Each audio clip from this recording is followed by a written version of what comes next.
we're still alive. Before we start, I absolutely hate you guys. I smell bullshit. This is crazy. Okay. These guys are being rude and disrespectful. Welcome to another installment of Gas Money Podcast. Gas attendants, thank you guys for all your help, running up the clips, running up the subs. We appreciate y'all. Follow us on all socials at gas.money.podcast. And of course, we have Mr. Candle Guy, Charlie, in the building. This is his pod now. So I'm actually going to give him a round of applause before he even says anything. You tell me when. You gotta go like.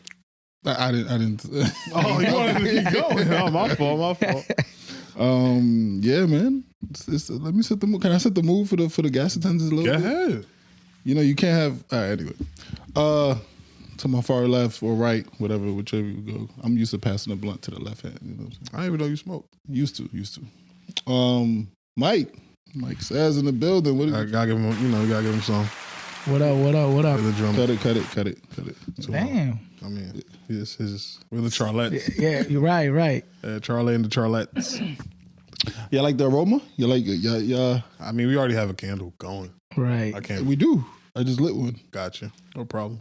Yeah. It's okay. Yeah, it has not hit me yet, but we're gonna leave it. What's the aroma you going for? This is called Cactus Blossom. So you're gonna do like a new candle every episode, or are you just gonna wait till that burns out and then another? Like how you kind of wrote yourself into a box, huh? We'll see. You haven't even thought of that. No. We'll see. I changed the wine, if y'all noticed. Okay, what you got now? This is Poppy. It's called Okay, Poppy. so Poppy. So you drinking Poppy? Yeah, I'm feeling. You don't think a pause goes anywhere? That's crazy. Just ask. Niggas can't drink Ciroc. I'll say pause now. Niggas just can't drink Ciroc. Period. Actually, that's crazy. But whatever. I'm gonna ask you fellas about your weekends, but I have a pressing matter, so I'll let you guys go first before I take up all the airtime. Complaining, ranting, raving. Let's go, Mike. What you got? The AG way. Well, this time I actually had a little bit more than just working like a Mexican. I had some baseball games. They ain't like that, by the way. They didn't? What's damn? Yeah, I love my Mexicans, bro. Damn, I didn't mean it that way. Apologize. Told y'all. But go ahead, baseball. Yeah, I had some baseball games the weekend. We lost, but it was a good game. A lot of home runs we hit. And I ain't do shit, guys. All right. I ain't do shit. And mind you, I have no prior knowledge. I just want to. I know when niggas say we, because if it was him, he would have said I hit. Right. Yeah. I would have definitely taken the credit. But he said we. Yeah. That's how I know he did not contribute. Right. I did a lot of videos and pictures for the guys. Okay. Shout out to the Braves. Bronx Braves. There's the hat. The Bronx Braves. So you were the ball boy with a camera. Yeah, I was water boy. I was like, water boy. He's getting disrespectful. Yeah, you started? Huh? Of course. Yeah, both games. He started. How you go from cameraman did not contribute or none of that to of course I started. Like, nah. Oh, he's bullshitting me. I mean, I smell it. Okay. Damn. All right, well, anyways, that was my weekend. What's up? Y'all sell jerseys? No, but you could buy one. I could get you if you want. $45. I'm about to get a jersey game. Yeah. I'm about to fuck with the Bronx Braves jersey. Make sure it's number 29, you heard? I don't think I can wear your number, bro. Damn. That's kind of crazy. That's crazy. Like, especially after that conversation we had about the girl comes to the game with the jersey. I can't do that. What's Gas Money's number? Right. How much does gas cost right now? Too much. 419. Nah, the answer is just too much. Yeah, it's too much. Okay. Too high. The gas number is pi 3.14. That's right. Nigga, we wish. Right. Yeah. But we will talk about that. Charlie, talk to me, man. I already know some stories. I'm reluctant to share my experience. It's not a big deal, but I'm starting to feel picked on when I come with stories because AG keeps telling me that it's always my fault. I think he refuses to be on my side, to give me grace. Like, he doesn't try to like play the middle. It's always like my fault, but I'll tell it anyway. Because I want the best for you, bro. I'm not a yes man. Sorry. I wanted some seafood, so I went to Hook and Reel. Why does that sound so familiar? It's a chain. Okay. There's a few. I usually go to Monster Crab because it's like a buffet style. It's all you can eat. I'm taking notes. Yeah. I like that. So, but I decided to go to Hook and Reel. It worked out for whatever reason this time. So on my way there, right? I'm used to living in New York, right? I've always lived in New York. Shout out like, New York. This is a very New York podcast. Y'all niggas better pay your fucking attention. You heard? Yeah. Should have worn my polo today, but I was gonna wear Tim's. It's not that cold.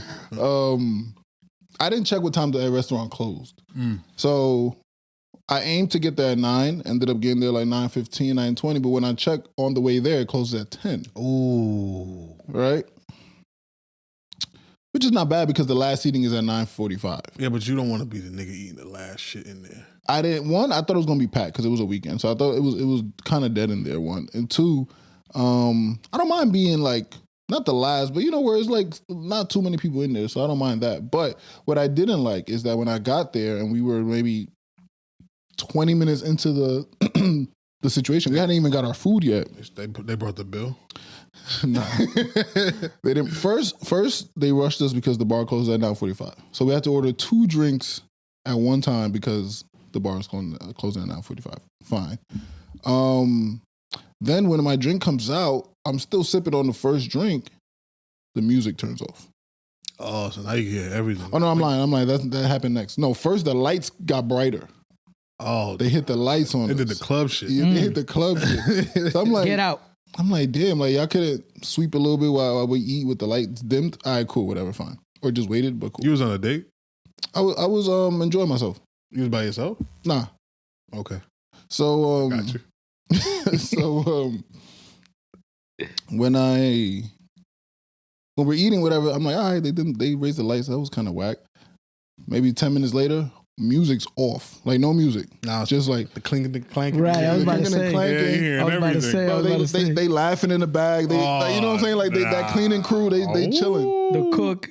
Mind you, like I said, I'm enjoying myself. So this ain't the type of environment that I was trying to present, you know, for the occasion. Like I thought it was gonna be a little cool, you know, a little background music, this and that. So I just felt the way that the restaurant was playing, cut the music off, cut the lights off, and just ruined the kind of the vibe. My frozen margarita is melting because I'm still trying to scarf down the first one. You know what I'm saying? So it's like, it's just not working out. And I thought of you, AG. Thank you. On the way home, I thought of you and I said, you know what? Was that my fault? I promise you this is going to sound fake because you just like chastised me, but I don't think it was your fault. Okay. For 2 reasons. Gotcha. One, because this is New York City. Yeah. When you open an establishment in New York City, this ain't Tampa. No disrespect to Tampa. This is not Atlanta. This is not Memphis. This is not Tennessee. To Memphis, Tennessee, whatever, same thing. It's not Alabama. Careful how you talk about Memphis. Yeah, I gotta relax. There's no reason for you to be closing on a weekend at 10 o'clock? 10 o'clock. That's so disrespectful to our culture. We're the city that never sleeps, so that's on them. The only part that's kind of on you could have looked it up and saw earlier, but still, like as a New Yorker, you would never assume a place like a eatery is gonna close that early. Like 10 o'clock is early for a weekend. That's nuts. So I would definitely say that's not your fault. Whew, thank you. You are in the clear this week. You're off the hook. Yeah, you're off the hook. You're off the hook. Hook and reel. I see what you did there. This guy's a professional. Should I tell y'all? Shout out Mike. But you guys ready for my story? I'm ready. Brace yourselves.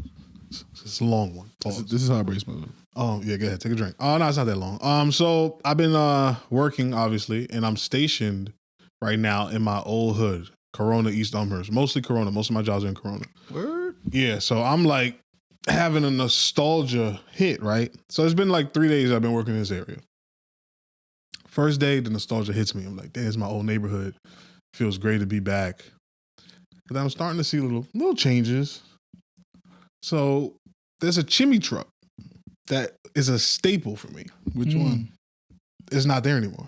On 108th Street, right in front of the laundromat. Oh, I know what you're talking about. It used to be inside the garage. Yeah. And then they put it to the street. Yeah. And so it's just not there anymore. At all. I'm like, where's the chimney truck? That's the first thing. So as I'm spending more time there, I'm driving around and I'm like, I don't see, and I mean no disrespect to anybody. I promise you I don't mean no disrespect. And the way he's going to clip this up is going to sound like disrespect. Disrespect is coming. Right? So I don't see no black people. Mm-hmm. I don't see any Dominicans. Mm-hmm. I don't see any Puerto Ricans. All I see is Dorians. So I'm seeing Mexicans, oh shit, Salvadorians, Salutatorian, all the Dorians, nigga. I don't see no.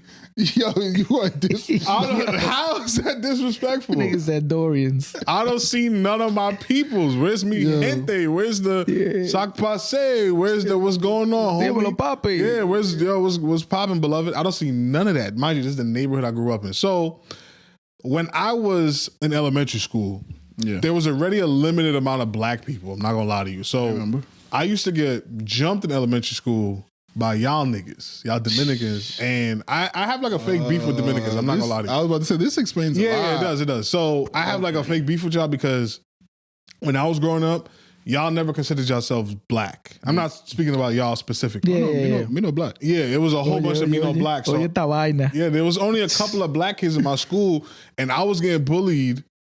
It took the whole, like all of them, but I'm getting bullied by niggas darker than me. Right. I'm trying to clean it up. Talk about it took all of them. Man. I did. I did though. A little skinny guy. Yeah, nah. I do your research, man. So yeah, they had to jump me. They couldn't find me 1-on-1. So so that was like an occurrence for me. But at least the demographics were a little bit. It was more on the Dominican side. Don't get me wrong, but at least there was black kids there.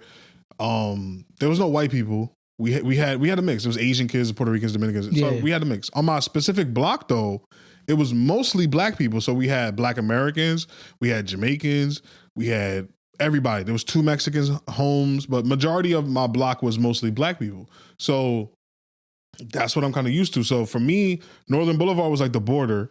Right. When you go to Corona, that's like mostly where the Dominicans are. You know, there's Mexicans there too. But this is Dorians there too. But it was mostly like Dominicans.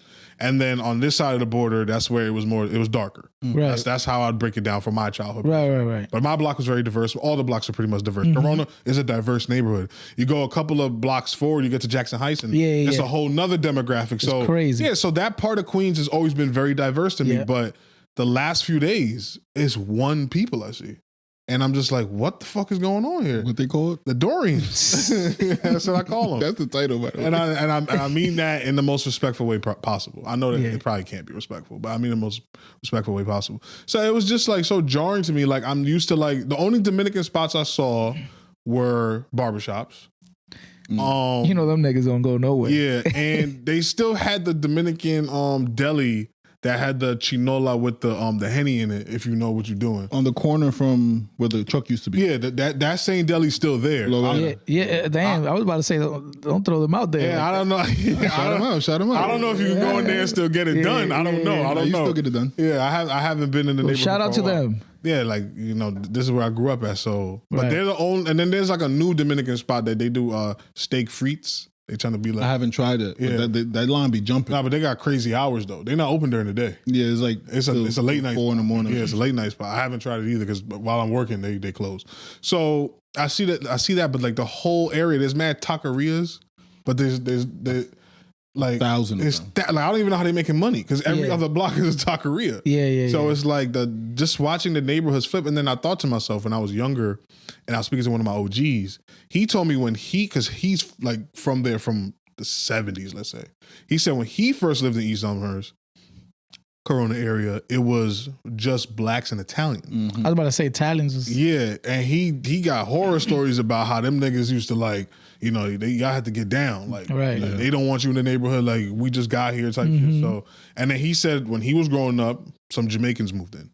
So, you know, he saw... It started... Yeah, he saw when it started diversing. So maybe I'm just the old man. But now it's overwhelmingly just... But it's just one niggas down there. And it's the Dorians. It's all of them. And that kind of like bothered me a little bit. But maybe I'm just a racist.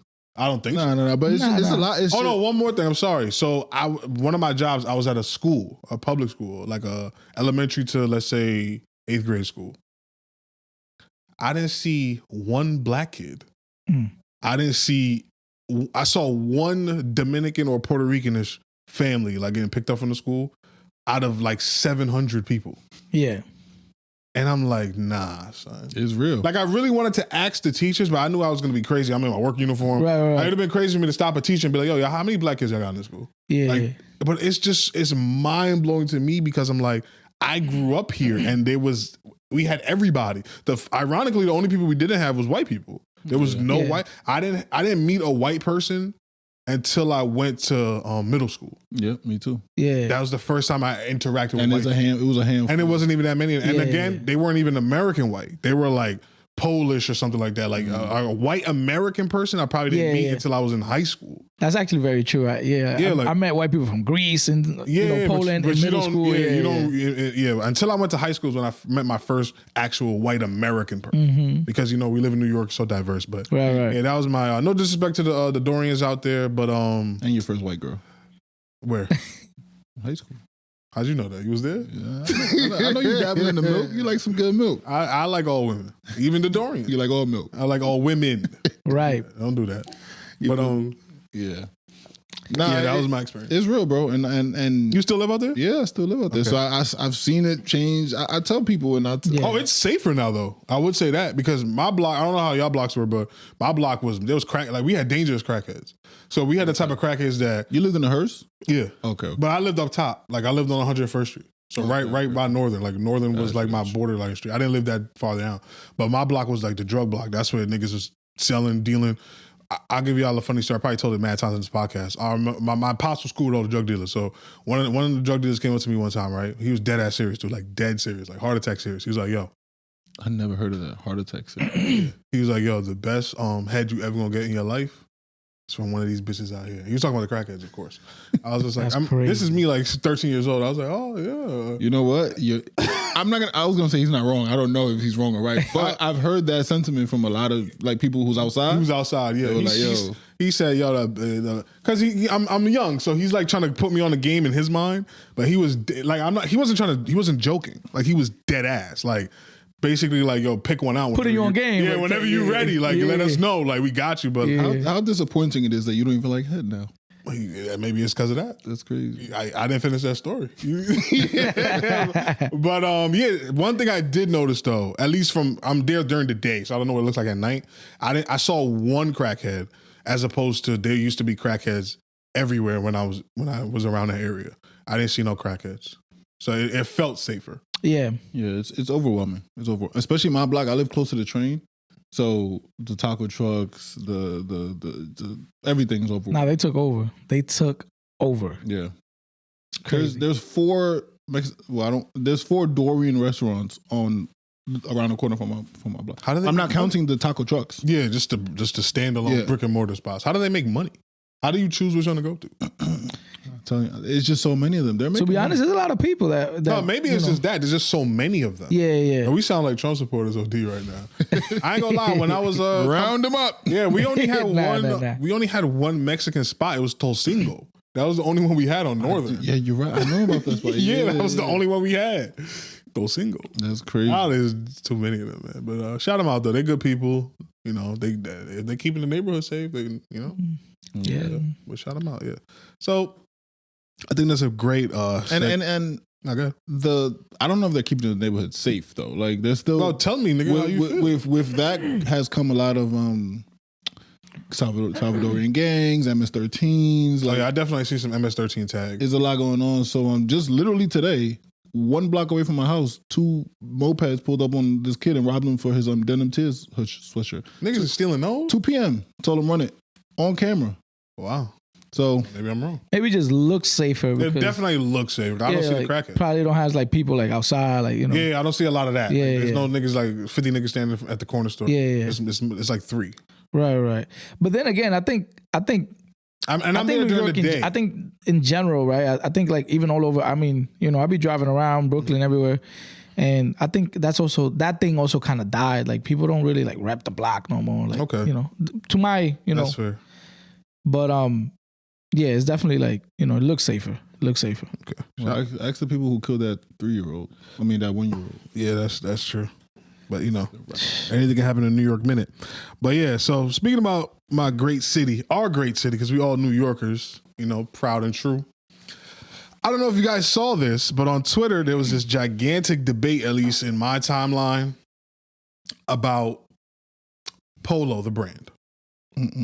That started a bigger conversation, but we'll attack it in parts. So some random guy tweeted, yo, how come these New Yorkers think that they started Polo? Which is probably one of the most ignorant things you could tweet, because Polo, Ralph Lauren, was literally started in New York by a guy in the Bronx.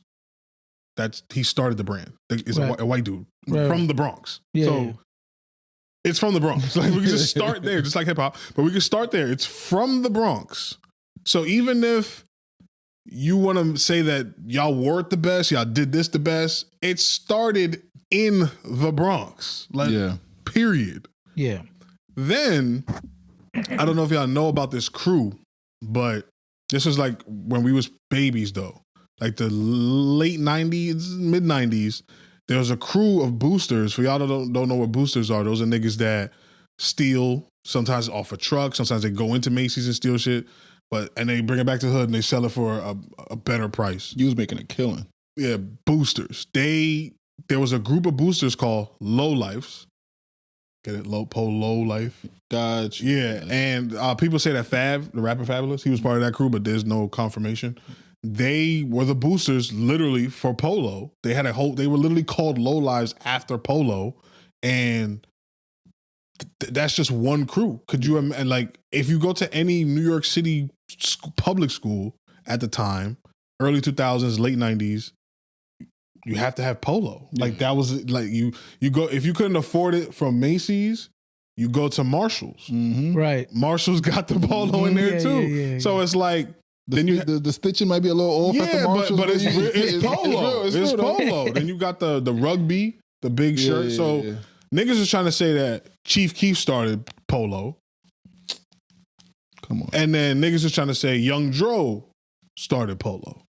And I just didn't like this anti-New York bias that I'm starting to see online. And then that, then the conversation kind of spread to like, I don't know why New York niggas think y'all started everything. Y'all not this, y'all not that. And then a lot of people started tweeting, the reason why y'all hate us so much is because we are that.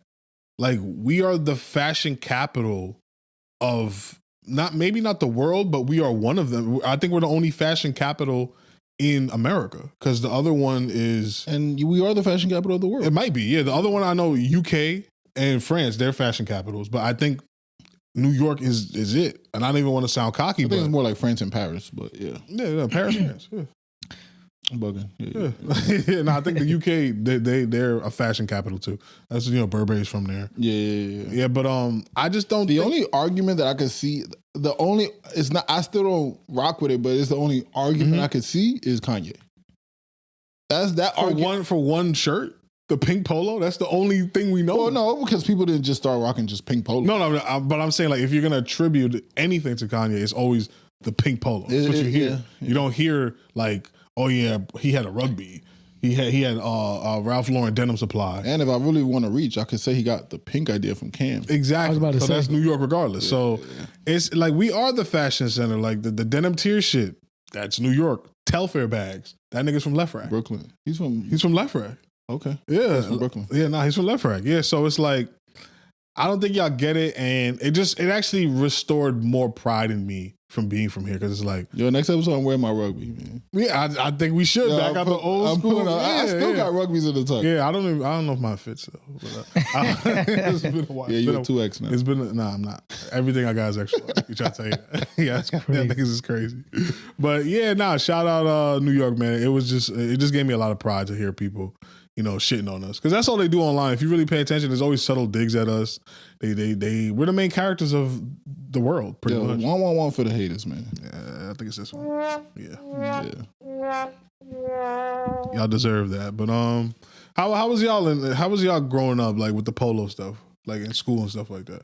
Me no Me no in America. Oh, okay. I came in 2003, baby. So I was like, you know, I didn't fresh even off know. the boat. I was fresh out. I was fresh off the boat. How about you? Nah, I had a lot of polos, or a lot of polo t-shirts, Nautica t-shirts. Yeah. There's a lot of brands that we made poppin'.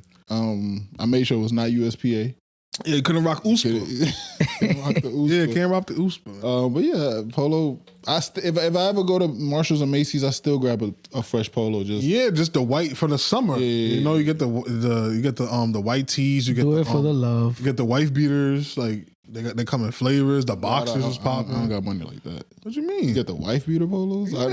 I'm still. I had the G Unit polo too. I mean the G Unit wife beater too. No, you did it. Yeah, I did. No, you did it. That shit was the worst fit though. That shit legit looked like a bra. It was bad. Yo, look how it fit on 50. Yeah, that was bad designing. That's hilarious. Yeah, like even our rappers, like Jay-Z had his own shoes, 50 had his own clothes. Like, yeah, I don't know why the New York hate is, but I get it. We're the epicenter of everything, and it's like, you know, hate us because they ain't us. You know? How long did you find out? How long did it take for you to realize that polo is a sport? Oh wow, yeah, wow, right? A long time, a long time. Yeah, I still don't even understand. Like, I haven't seen like a polo match. Really? Yeah. I've seen it. How do they score it? It's like it's almost like a mixture between it's like hockey on horses. Yeah, kind of in a way, like because you're running and you got to hit the shit with a stick. Niggas still play that today? Yes. Is it an Olympic sport? I was about to say I think it's an Olympic sport. I think. Yeah. Who the best? I could double check. I've only seen it like in movies that I've never even watched a match who's either. the best polo nigga? Ralph. Nah. Probably some. Don't do it. England guy. You was about to say. Nah. Yeah, okay, it's not an Olympic sport anymore. Yeah, okay. But it was in the 1900. Oh, yeah. That nigga, 1908, 1920, 1924, and 1936. It was removed in 1936. A century ago. Yeah, niggas ain't playing that shit. What's up with you? Yeah. That's fire, though. All right, man. Shout out New York. But let's go across the pond. You brought him up. You spoke his name, so now he's here. I tried to warn you about your man. But Kanye West, the artist formerly known as Ye, or is it the other way around? He got banned from the UK. Y'all was talking hot shit about how he sold out this and he sold out that. He's uncancelable. I'm surprised I even got that off. That's a toughie. And Charlie, speak to me, man. Talk to me. What's going on? Tell me what's happening. Y'all think Jay-Z did this, right? That's a conspiracy theory. I know. I've been hearing it. Talk to me. There's a paper plane hat somewhere. I have. I'm speechless. Now it really caught me off guard. Like I didn't know it was. I didn't think they were going to take it this far. Like when Pepsi dropped out as a sponsor, I was shocked. I was like, okay, because they're the headline sponsor. But I'm like, I just don't know how things like this don't happen. Like these events and these festivals, they are professionals who are running this. Yeah. You don't book Kanye before the sponsors approve the headliner. I think they did approve. That's what I'm saying. Like so how do you pull out after you approve? Now, I don't know if it was a move to embarrass him. Like, yeah, we go. Like, oh yeah. I'm not doing anything. I'm just cracking my knuckles. I forgot that's a slur. You can't do that. Those people, they run these companies. Let's approve it. I didn't even think about that. Let's gas the fans up. Diabolical. Let's gas the fans up, this and that. And as soon as it's announced, pull the rug out. Nigga, you thought you was valid? Fuck out of here. Damn. The biggest or the second biggest liquor company in the world, Diageo. I got smoke with them niggas. They pulled out. Shout out Diddy, man. No pun intended. Fact. And I still was like, fuck it. Like, cause somebody stayed down, no? I'm sure they're not the only two sponsors. I'm sure a bunch of people still stayed down. Okay. Okay, but those are the big dogs. Yeah, those are the big. Oh, Rockstar energy drink, which I didn't even know was a thing. They still around? No, they dipped. Like they was part of the sponsorship team. I didn't even know they were a thing. I thought they got bought out years ago. Like who the fuck drinks Rockstar energy drink? Yeah, them niggas should have stayed just for the publicity. I agree, but because I don't think their money's up. No, who the fuck? Yeah, but so yeah, I still felt like damn, this is crazy. This is. Yeah. I feel like this was like equivalent to like when Chase fucking told him get your money out of our banks. Type of Yeah, I didn't know that was legal. I didn't know it was legal either. But They did it. Hold on. What? They told him, yo, get your bread out the bank? Oh yeah, Chase Bank said your money's not good here, brother. Mm-hmm. Can't bank with us. They wanted him to take out 150 something million out. Take that shit off the block. Get out of here. Put that shit in your mattress. Go to Wells Fargo or some Yeah, shit. go somewhere else, nigga. They froze it first. Yeah, they were like, hold on, let's count. You can't even. Let's make sure it's all here. Let's make sure it's legal. Let's make sure it's where this money come from. Okay. Not only that, Kanye couldn't access it. Yeah, exactly. It froze. You gotta count it. Okay. And then they're like, all right, we can unfreeze it. You There can you have go. it. Get it out of here. Damn. But when they banned him from the country, Yeah. So you done? Yeah. I feel like I'm talking a lot. Are you good? This just makes me proud to be an American. We take freedom of speech in this country for granted because we can criticize our government. We can walk around the street saying slurs. Like I just made up a new one, Dorians. Like we Right. can do whatever we want here.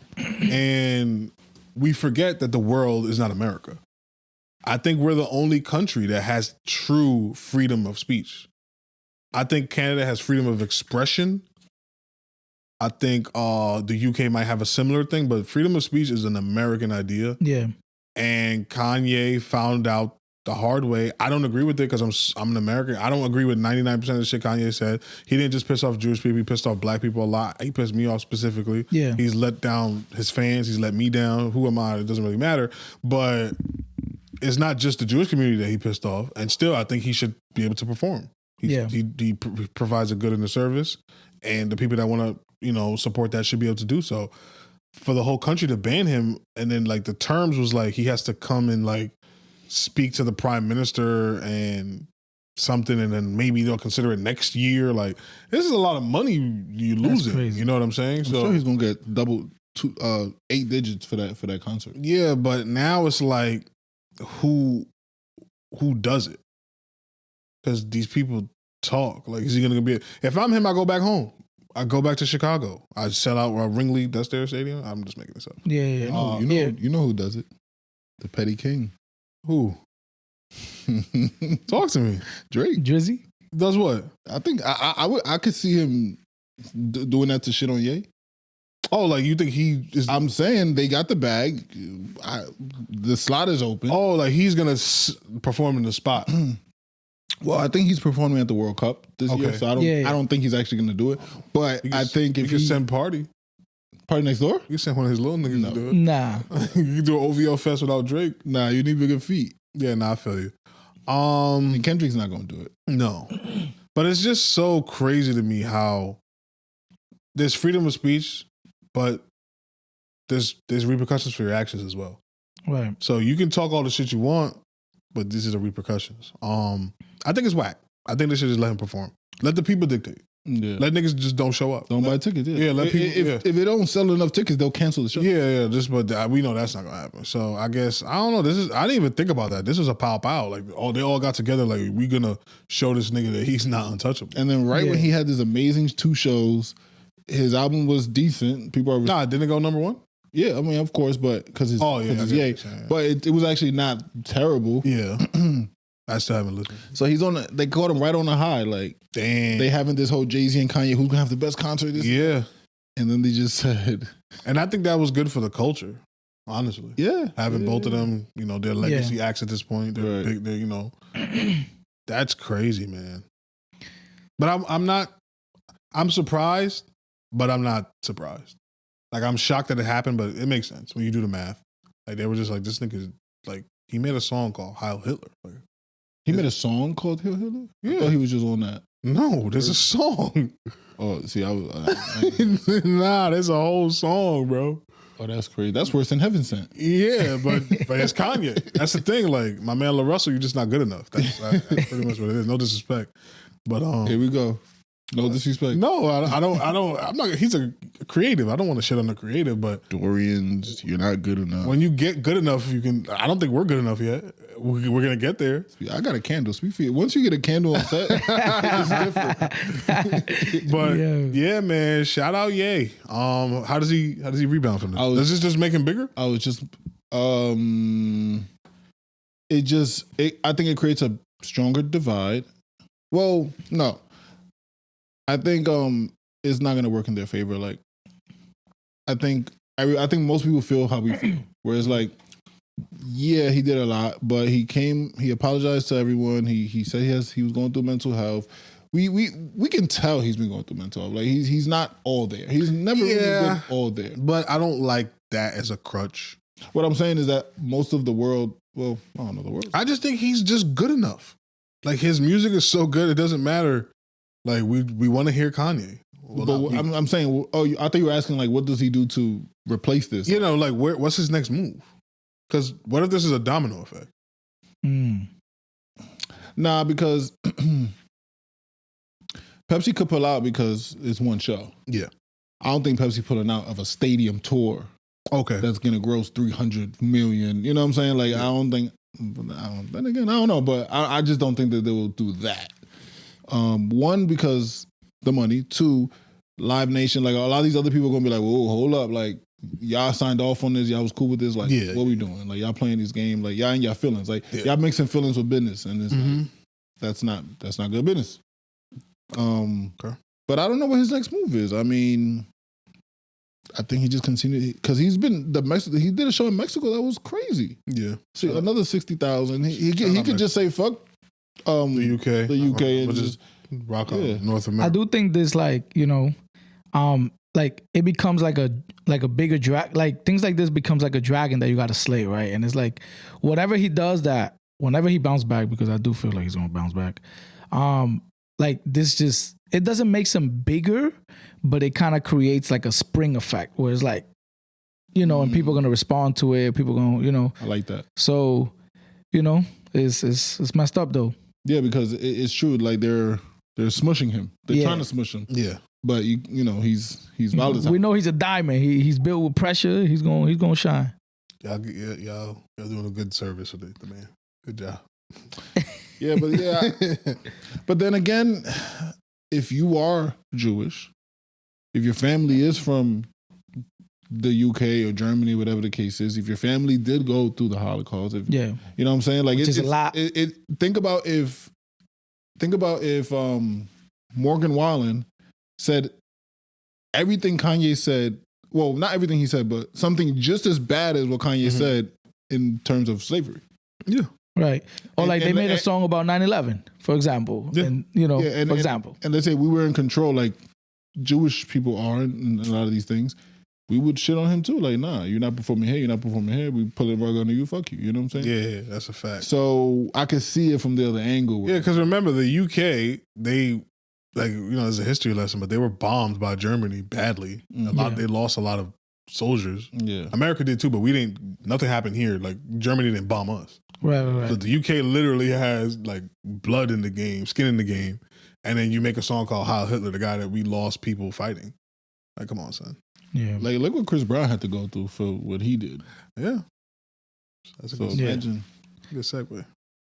Oh, see? Effortless. Hey, you're a professional, even though I didn't want to go there yet, but we don't have to. Yeah, no, we don't. All right. Shout out Kanye, man. I say that reluctantly, but freedom of speech, man. Gotta keep that up. Are you looking forward to Kanye clothes? I mean, or sneakers, or like, is he the dead fashion wise? I said that like 100 pods ago. Niggas tried to say I was bugging, but listen, I never. I can't back out the Yeezys. So listen, right? So Yeezys ain't fly no more. I think they've been not fly for a while. I don't see. Okay, think about this, right? Damn. Just think about the last time you and your peoples is going out, right? And you putting on your shit. Did anybody back out Yeezys as like the feats for the night? It's been a while. Yeah, I see niggas delivering packages of Yeezys now. So it's over. Not saying that don't happen to Jordans too. It happens to Jordans too, but that's usually niggas they cook them already. Yeah. I'm talking about fresh out the box Yeezys. Niggas is delivering packages in. Second thing, and again, the host that we had at the time got a little, upset about this, but I don't think Kanye's clothes has ever been fly, period, at all. I never seen a person be like, they put on his clothing and is like, yo, I got that shit on. Okay. I've never seen it. I can see what you mean because it was like the bum look. Yeah, like that look. He just listen. That look was in style. He just wasn't the guy. And not only that, he did it too much. Yeah, because I always felt like the praise, and I've said this before, the praise that Kanye gets for fashion, I think actually belongs to Pharrell. I think Pharrell should get that praise because Billionaire Boys Club is a street brand that has lasted the test of time. Like you can still put on Billionaire Boys Club today and go to the club and feel like you did something. Yeah, but I think in terms of that, it still lacks a little bit of innovation and creativity. It's a t-shirt. No, of course, but it's a street fashion staple at this point. You saying like it was still time? Yeah, it was still time. Like Kanye's stuff has not done that. Like when the Yeezy shoes were popping, they were popping, but we've seen many shoes get popping. Fila's were popping at one point. So I feel you. I just think Billionaire Boys Club is doable. Like Travis Scott's merch is no, but crazy. You see, Billionaire Boys Club is not merch. That's what I'm saying. It's a brand. Well, yeah. That's the thing. Like Kanye has not had a successful brand. Look at me on my clothing. In clothing, apparel. But let's describe success though, because like he's definitely made a lot of money. No, of course. Like success is relative. Right, yeah. But so for me, in this specific conversation, what I'm talking about is two things. One, again, is like, when was the last time you was like, yeah, my man is getting fly and he got the Kanye shirt on? Like, oh yeah, this nigga's about to kill it tonight. Yeah. No. And the shoes at one point was that though. Yeah. So I give him that. Yeah. Which is hard to do. But the apparel to me has never been some shit that you're like, oh, I'm a stunt tonight, fellas. I got my Kanye shit on. Would you say he's been successful in influencing the big brands today, though? Absolutely. Okay. And then his protege, Virgil, which I think really head cracked him, Virgil got everything that Kanye wanted. And I know that had to probably head crack him, but then again... That's why they cried. They had that moment. Yeah, but to me, that's what makes Kanye a loser to me. And I don't want this to be a whole me shitting on Kanye thing because I do this all the time now. But it's like, could you imagine Mike comes on this pod and then he takes off and he's the next host at Hot 97 and you're like, on your podcast, like, that nigga's a loser without me. Fuck Mike. That's what he did with Virgil. He said that? Yeah. Like that?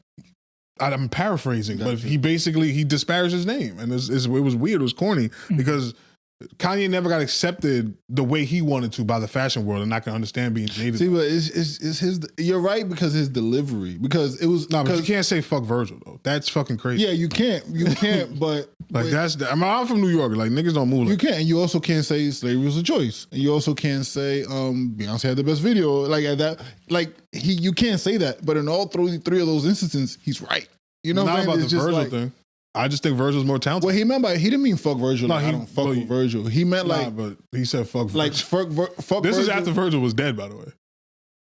Okay, I didn't. Are you sure? I used to be a big Kanye. But I think what he means is like fuck picking Virgil. Then why did he just say that?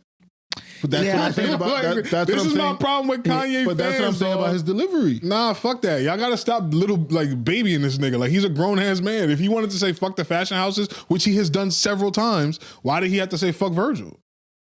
That's whack.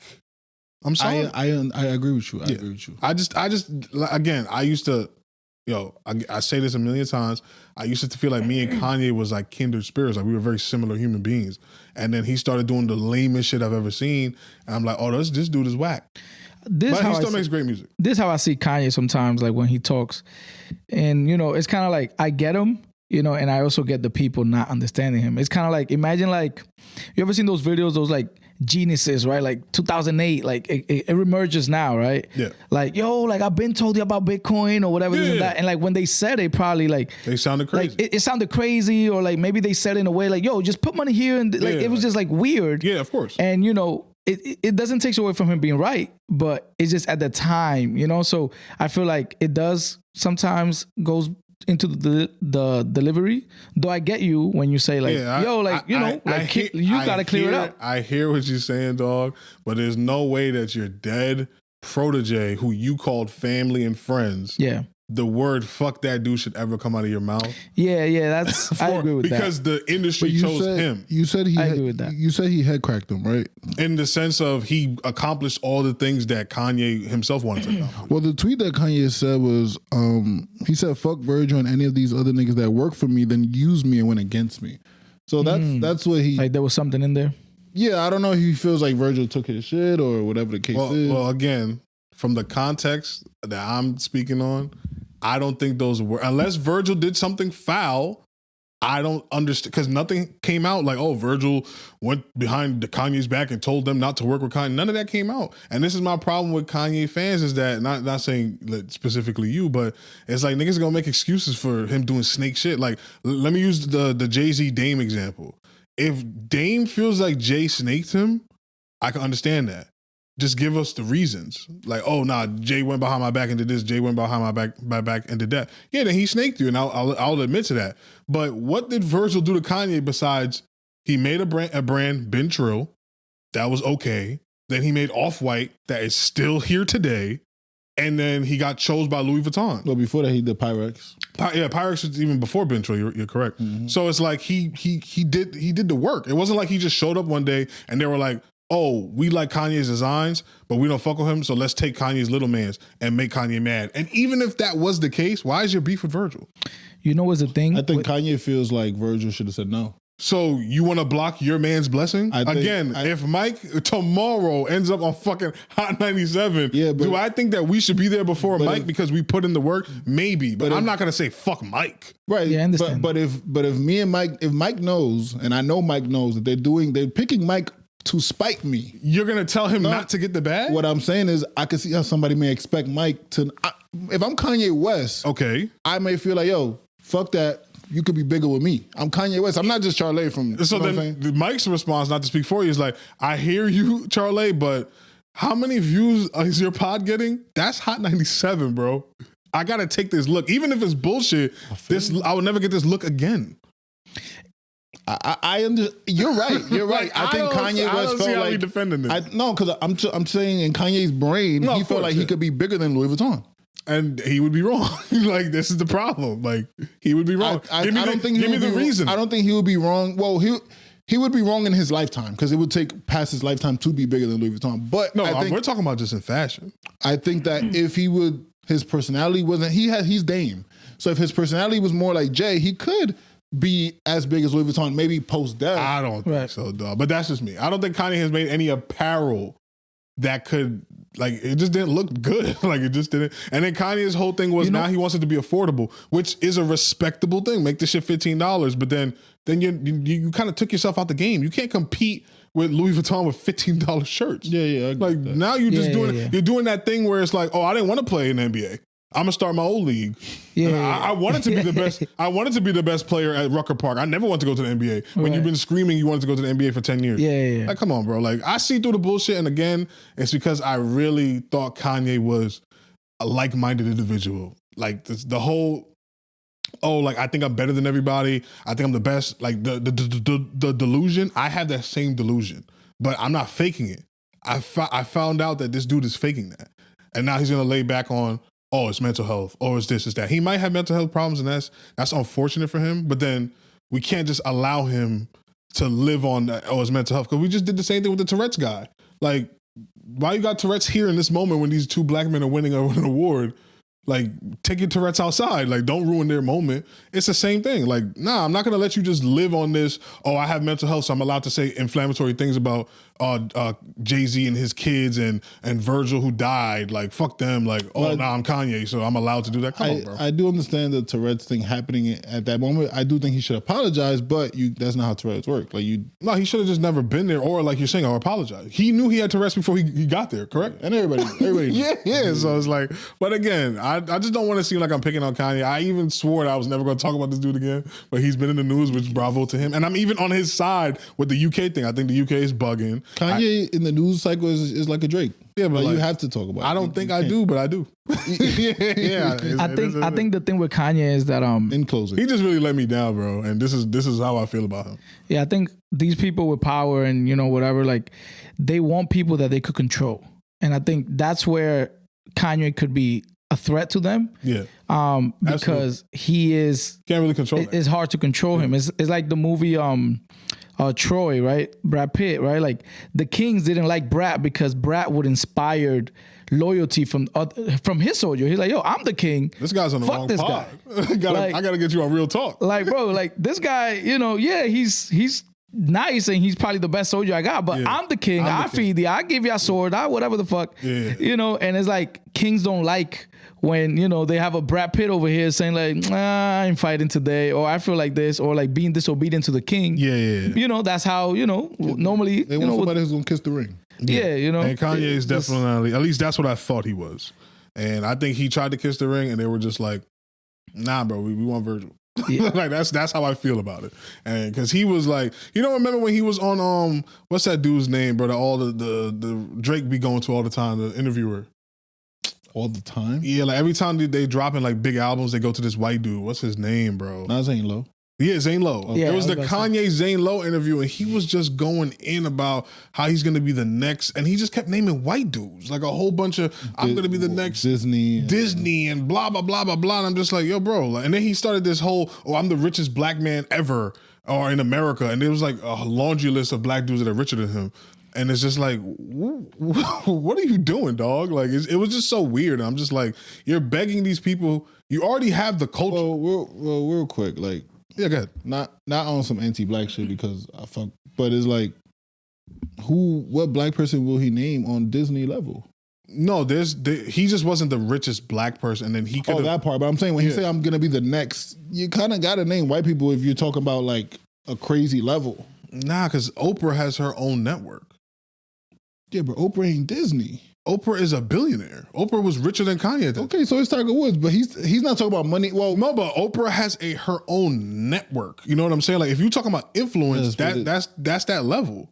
All right, but what channel is it on? Like, she got her own channel. I kind of understand what you're saying, but again, Kanye is the same person that is pro-black when he's trying to sell an album. But then Trump is my dad. Yeah, it's pro-black when you're trying to sell an album.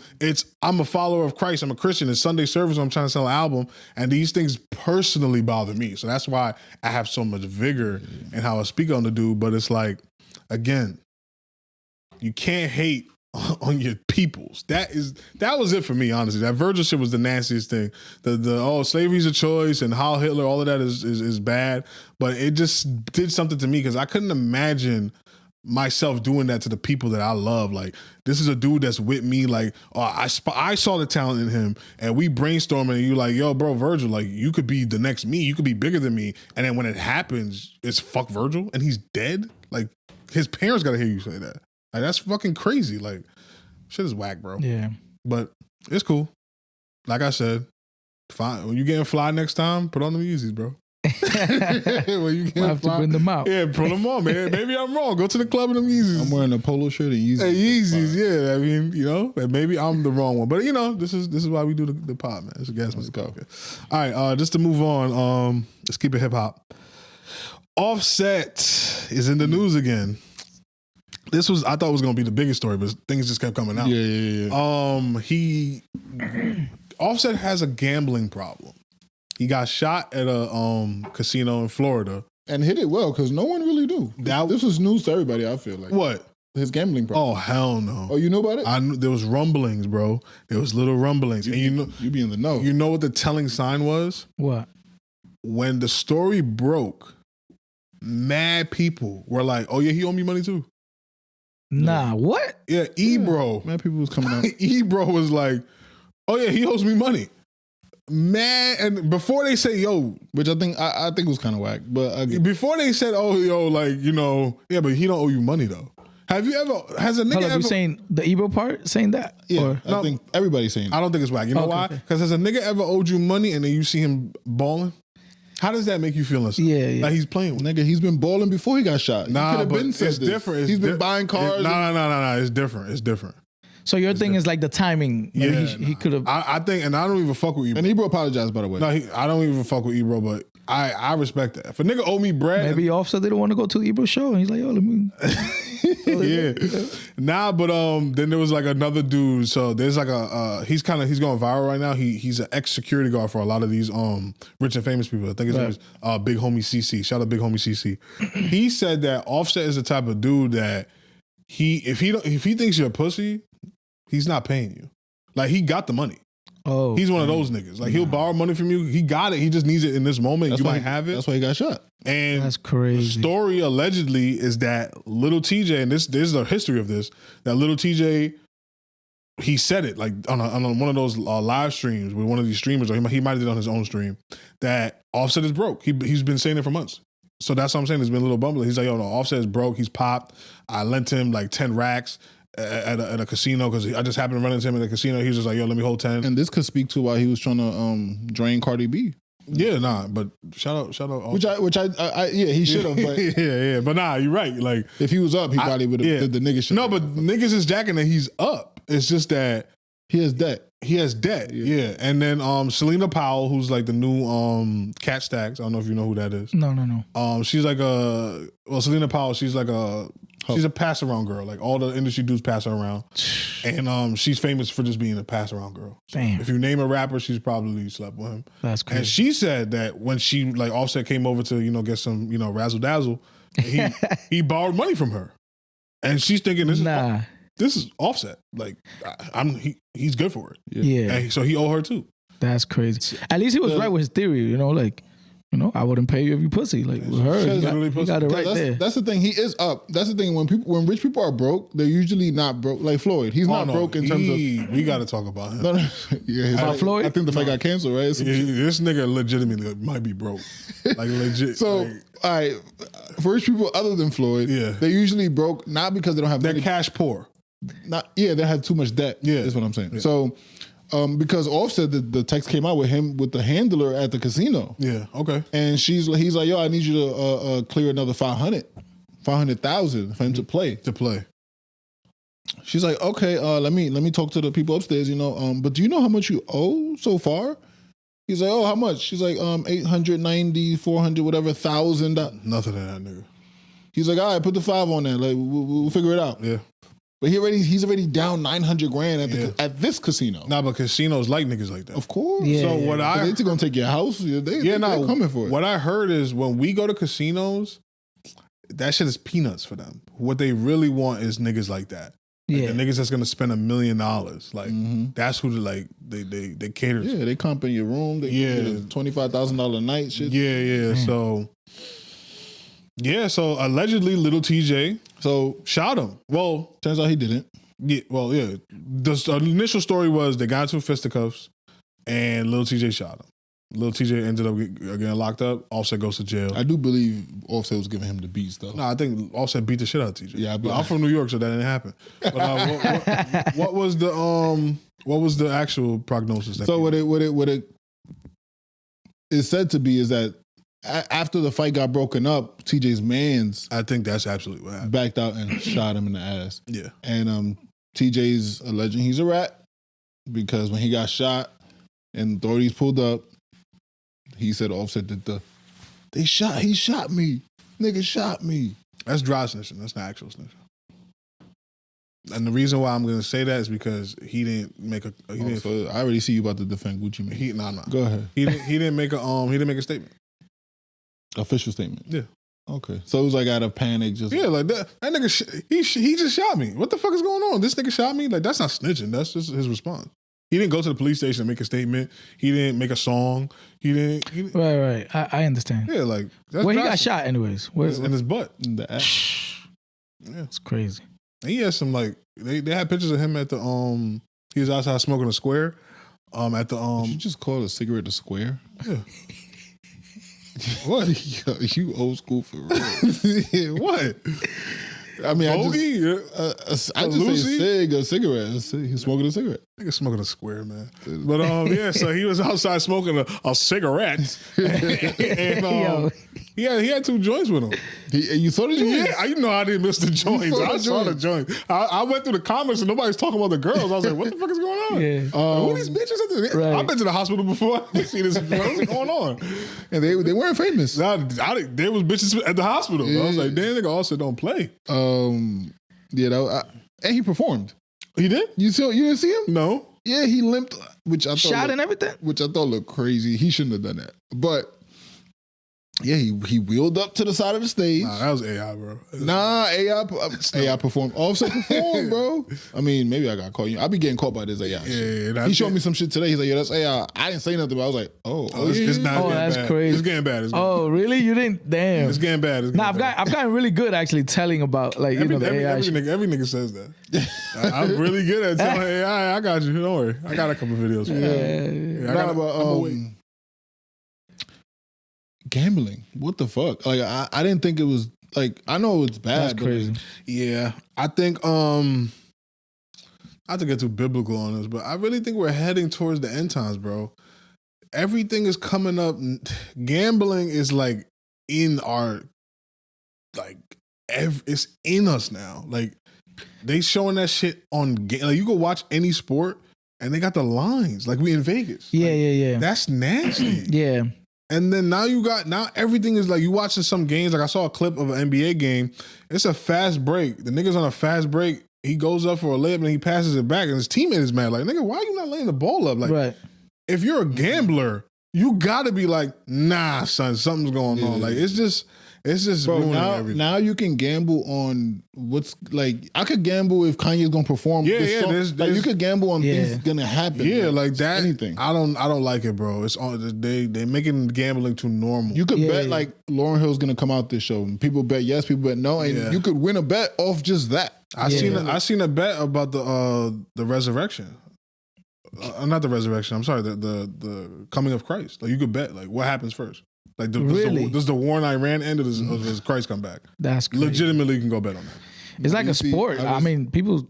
I respect a good scam. That's a great scam right there. What you betting on? It don't matter.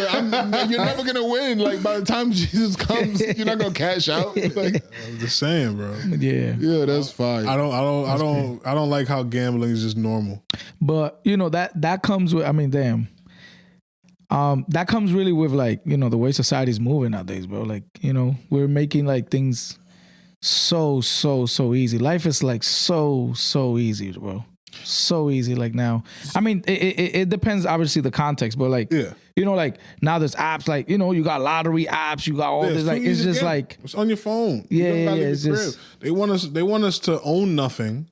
And eventually, universal basic income is going to be a thing where they're just going to pay up because the jobs are all about to disappear. Once AI takes over, most jobs are going to be automated, so they're going to have to just pay niggas to just exist. And then when that happens, hey, gamble. Well, you might as well. It's not even real money. And then like, what's the end game? So if this whole situation happened with Offset and you come out like, yo, this nigga owe me money, this and that. You're doing that because you're not expecting to get the money. No, the money's burnt. Because I'm not. Nigga, I'm not giving you no money. Yeah, the money's burnt. You just want niggas to know he's a piece of shit. Yeah, okay. Yeah, the money's burnt. Yeah. Offset, Yeah. And then I'm offended. Once I heard the big homie CC say that shit, like if he don't pay you, he thinks you pussy. I'm tight. Which, by the way, now I gotta shoot that nigga too. I got too many bad stories about like lending people money. Like give us one, please. Please, Mike. Please. There was this chick in my job. Yeah, you got him. And I don't even know. This was probably like 2 years ago. Yeah. I don't know. Now just say 5. Just protect yourself. I got you. She was Dominican? I don't. You know what's funny?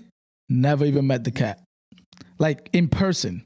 This how you know I got. I got you. This. So this came from somebody that worked there too. That I trust, my homeboy, whatever this and that, and he kind of he connected us basically, and she asked. I forgot what was the initial whatever.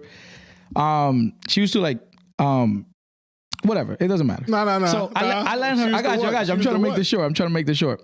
So point is, bro, I lent her like $200. And she's like, yo, I got you 2 weeks, whatever. Mind you, I never met this person. I lent her the money, really like trusting Your man. my mans. You feel me? That was a mistake. My boy. You know, I'm like, yo, you know. But, you know, he didn't really pitch it like, yo, this is my sis or whatever. But he's like, yo, you know, yeah, you cool, whatever. You know, work shit, you know. And, bro, when I tell you, bro, it took me, bro, like 15 months to get that $200 back. Oh, you got it back. That's come on, son. Bro. You got it back. Bro, after 15 months. Dog, you got it back. Bro, and no. And I didn't even get it all at once. And you don't know how much trouble I had to go through texting and this and that. And bro, the entitlement these people have, like you owe me money. And they mad. And they mad. They mad that to you collect. coming to collect. Yeah, of course. You feel me? Like, 'cause they feel broke. Bro, you don't know, bro. There was times, I showed my boy once. There was a time, bro, I hit this person up probably like 7 times back to back. Like, yo, like pay up. Like, what's up? No response, phone call, this and that. And then she'll call me random days. Yo, this and that, you know, this happened, my fault, this and that. And then when the payment started, we like slowly started getting there. Like, yo, I got you Friday. Friday came. There was like a few of those before the actual transaction started happening. Yeah. And then it was like, here's 50. Here's another 50. Bro, it was crazy, bro. I think don't ask me for money. Nobody out there, don't ask me for money. If you're not my mom, and I might have to like get the paperwork of the house or something, like, you know. I heard a good saying. AG. Yeah, go ahead. Oh man, about to get cooked away. Because I believe in being accountable. Okay. And holding yourself accountable. Yes, sir. I'm the homeboy. Oh, this is Damn. No, I'm not the one that owed the money. I'm the one that put him onto the girl. Yeah. Of course it was you. Yeah, my bad, son. Yeah, but good for holding. Sometimes you just think coworkers are like, because y'all share a couple lives. You think, oh yeah, they're So hosts. you've met her. Yeah, I used to work with her, like okay. on a daily. We worked at the same job, but What she need the money for? I don't know. She just I don't remember. She never asked me for it. Did she ask me? Because I had the money. I don't know what happened. You but think you can get her on the pod? Nah. Well, But that way I can finally see her face. Yeah, that would be cool. Shit. she might steal one of these lights or something. Right, yeah, she's sus. Okay. But go ahead. I was trying to save him, you know, not really. But there's a good saying. It's like, And she's Jamaican. if you borrow money from somebody, if you borrow money from me and you don't pay me back, you did me a favor because that was the price of not having you in my life anymore. Right. Yeah. That's how I view it, honestly. Like, the way I view it is like, it costs me. I mean, I didn't even know this person, so I guess it's don't kind of really like, apply yeah, it doesn't there, really but apply yeah. here. That's my bad. So but cut that nigga off for the 200. it cost me $200 to learn that lesson with her. But really, the way I see it, because I can't get it off her. But that was the last time I let people borrow. After like that was like my third example. Yeah. And the way I view it is like, I guess like it cost me that to like learn the whole lesson. That was your payment overall. for the class. And then I learned another thing. Yeah. I should have seen the red flags by like, bro, I don't even know you. Like, how are you asking me for money? $200. That's a lot of money. Bro, that's a lot of money. That's not like a stranger. That's not like a quick 20. Yeah, no. You feel me? She was bold to that. She really needed that money. Bro, and I should have seen that, you know, that's, you know, accountability on me too. But yeah, don't ask me for money. It's the same way Lil Tjay should have seen that from Offset. You thought that was like, you asking me for 10? Like, but that's nothing to Offset. That's what I'm saying. That probably like, wasn't much to TJ either. I feel you, but like, I don't even know you. Nah, but we co-workers. I guess. And I could probably get a feature off of this. Right. I'm TJ. I'm like, no disrespect to TJ. He's kind of cold. No, you're right. Offset feature would help TJ. Yeah, it would help TJ. Like, definitely. Fucking 10,000, all right. But then that nigga was just like, where do you think this goes? No, because it's unfortunate with the whole takeoff thing. Imagine we would have lost Offset too. Yeah, no, I think it goes nowhere. I think anytime them niggas see each other, they probably crash, but they don't probably not gonna see. But crashing, crash was a bullet. Yeah, like crashing. No. I'm not saying that like I'm not saying it lightly, but I genuinely think that like this is the worst that could happen. Yeah, I think that's it. I don't think nothing comes from this ever again. Hopefully not, but I think you're underestimating where this could go. I possibly could, but maybe it's just Atlanta niggas walk around with. Yeah, maybe it's just wishful thinking. On my yeah. Like TJ got off lucky, Offset. Everybody got off lucky. Unless TJ's about to do Fed time for that. Which what I don't like is him getting shot though. Him owing money and all that, that's whack, right? Yeah. But he has an addiction, right? So I guess whatever. But we shooting a fair. You losing. Take the L. Nah, nigga, I'm shooting you. Well, not me personally. I'm My man's is shooting you. Yeah, I'm an old school nigga. I would have just, all right, he got me. He beat me up. Fuck it. But every time I see you, it's gonna be a hard fight though. Yeah. You're gonna feel it. I'll lose a fight, but we're gonna fight every time I see you. We're gonna crash every time. But yeah, the shooting shit is whack. And I think that's a whack thing too. Like, you know, where the fist went, you know, like, Nah, you know. a nigga lost. In his jib. Yeah. We could move on. That nigga lost. But let's go to Atlanta. You brought up Atlanta. We got And you brought up Crash Dummies. Oh wow, look at that. We really professionals up there. Gucci Mane, LaFleur. Gucci dropped a song called Crash Dummies or Crash Dummy. And I got about 4 bars into the song once I realized what the song was. Oh, I can't play it. It's on. Yeah, nah, Gucci gonna shut us down. And I told niggas last week that Gucci probably is a rat, but now I know he's a rat for 2 things. One, some paperwork came out that Yo, AG, you be right sometimes. I'll be right a lot, I think, but it's okay. I'll take it sometimes. Eventually, you're just gonna say, AG, you right.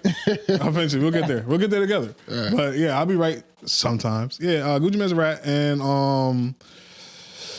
Gunna's a rat. Why is that song not dry snitching? That song is snitching Why is it not dry snitching? Though? because he already made a statement. He already made a statement. In the song you're saying? Or No, he made a statement with the FBI. Okay. He identified Pooh Shiesty. He did? Yeah, from what I saw. Oh. And the song is just, he basically, but again, Gucci Mane's a businessman, but again, I don't like when niggas get to play both sides. This is my problem with the Gunna thing. I'm gonna sound like a broken record. Niggas is like, oh, Gunna wanna, he's just a rapper. He makes good music. He's not a gangster. But Gunna is a Crip. You cannot jack both things. Now, you know who I expect to tell? What's Don Toliver's big brother's name? Don't do that. Travis Scott. I expect niggas like Travis Scott. Yeah. Travis Scott don't make music about shooting niggas. Travis Scott is not gang banging. Travis Scott is a vibe. That's the shit he makes. Now, if he get punched in his shit and he's like, nah, Gunna punched me in my shit and I gotta get surgery, that nigga needs to go to jail. I'm not mad at that. That's not hip hop. And he didn't press charges on ASAP Rocky when they got him. Yeah, that's not hip hop. Travis Scott held it down for that. Yeah, but I expect niggas like that to tell. Yeah. But Gunna, no. Gucci Mane, no, you can't tell. What was supposed to happen was, all right, little nigga, you won that little thing. You still on the contract because that's just not going to, maybe that's why he had to tell. Because he didn't want to lose the artist. Because if he doesn't tell, they're going to be like, well, how did this get signed? Yeah, maybe that's why he didn't tell. But, I mean, that's why he told. Maybe that's why he told. But you're supposed to eat that. You're supposed to let that nigga walk and then finish it in the streets. I'm glad that both these brothers are alive, but I would rather not see Pooh Shiesty in jail for the rest of his life because I enjoy his music, number 1. And number 2, he's a black man. But Pooh Shiesty did something stupid, which Gucci Mane, that's the only thing Gucci Mane was right about. He did some crash dummy shit because at the end of the day, your music is going to go up. I'm going to go up. But at what cost? It's so sad, bro. My name in the streets is dead now. Gucci's name in the streets is dead. But does that matter to Gucci Mane in 2026? His name is dead? His name is dead, though. You claiming that? Also, street shit, he can't. Nah, he can't do that street shit. I seen, like, Gucci first of all, the Jeezy fans was going crazy. They were like, yeah, we were right. The young Jeezy fans was like, yeah, we were right. Our man stayed solid. He lost somebody. Pookie Loc, who Gucci Mane was smoking on a couple of years ago. He lost, and he didn't tell. So, that's how I look at it, man. Why do you think the song was ratting, though? Because he told us what happened. These niggas came and committed a crime. They robbed me. Like, come on, son. Can't do that. Yeah, he did mention like, oh, that paperwork is not valid. You still on the contract? Yeah, like, come on, son. The first 3 bars of that song was heartbreaking to me. But again, he's a businessman. But who's advising these people? Like his wife. A lot of people are blaming the wife. She think she seems more solid than that, though. Solid in what? Protecting his life, protecting his money, protecting his legacy. That's pretty solid. She's not thinking. I'm saying I think she would advise against it, like against the song. Yeah. I mean, just her personality. Like, they don't make sense to nobody. Nobody thinks that was a good idea. Oh, maybe he just came with that on his own. But yeah, that was definitely a misstep on his part. I didn't realize how young Pooh Shiesty was. Yeah, he's about to go. He's going to be in jail till he's like 70 if everything goes the way they're saying. What's his best case scenario? I'm not too keen on the law when it comes to this specific thing, but I've seen some places saying that he can get 10 if Gucci and the associates don't cooperate 110%, which is looking like they're going to. But that was dumb. That whole thing was dumb. But I actually think this would be good for the culture in the long run because maybe the older gentlemen in hip hop would let go of this gangster street shit, and then the younger guys would realize that this is not the path. What Pooh Shiesty did was not the path. I should have lawyered up. I should have got with Jay-Z. There got to be some big, I mean, Gucci is the big homie of the South. No, I should have got with Yo Gotti. I should have been like, Yo Gotti, we're from the same city. You wanted to sign me. I signed with Gucci. That was a mistake. Help me get out of this deal. But then there's the conspiracy theory that Yo Gotti's the one that sent them on this dumb. Is Yo Gotti treading dangerous waters? I think ever since the Dolph thing. I was about to say they got his name in that too. Yeah, he. If I'm him, I'm lawyering up. I'm buttoning up. Whoever knows where the bodies are buried. Let them. Hey, you go take a trip. Not only that, I'm living in like somewhere else. Yeah, I'm not even around. I'm seeing what's going on. There's been an attack on hip hop for the last, I would say, 5 years with the Young Thug stuff. Gucci Mane. Like if I'm him, I'm definitely keeping my ears up. And then his ex, flirting with Cam Newton. Well. That's the charge of the game, man. Go down in the DMs. They go down. He got money. Yeah. Shout out Yo Gotti. Yo Gotti got money. Yeah. I'm waiting for a Moneybagg Yo album. Yeah, but I need that. I think Moneybagg Yo is pretty underrated. 100%. I think he's underrated. He makes good music. What do you think about Skinny? What do you think about Skinny Yo? Think it's gonna be the same? You know they say when they lose that weight, it's different. I think he's doing what he thinks he's supposed to do. He got with the girl. Because he was trying girls. He was with Meg for a little while. Meg Thee Stallion? Yeah. He did the industry shit with her. Like he was trying to he's trying to go to the next level. I've only remember him with Ari. Nah, right before Ari was Meg. He tried to do get the girl. So he finally found the right one. He tried to do the Jay-Z thing. I don't think so, but okay.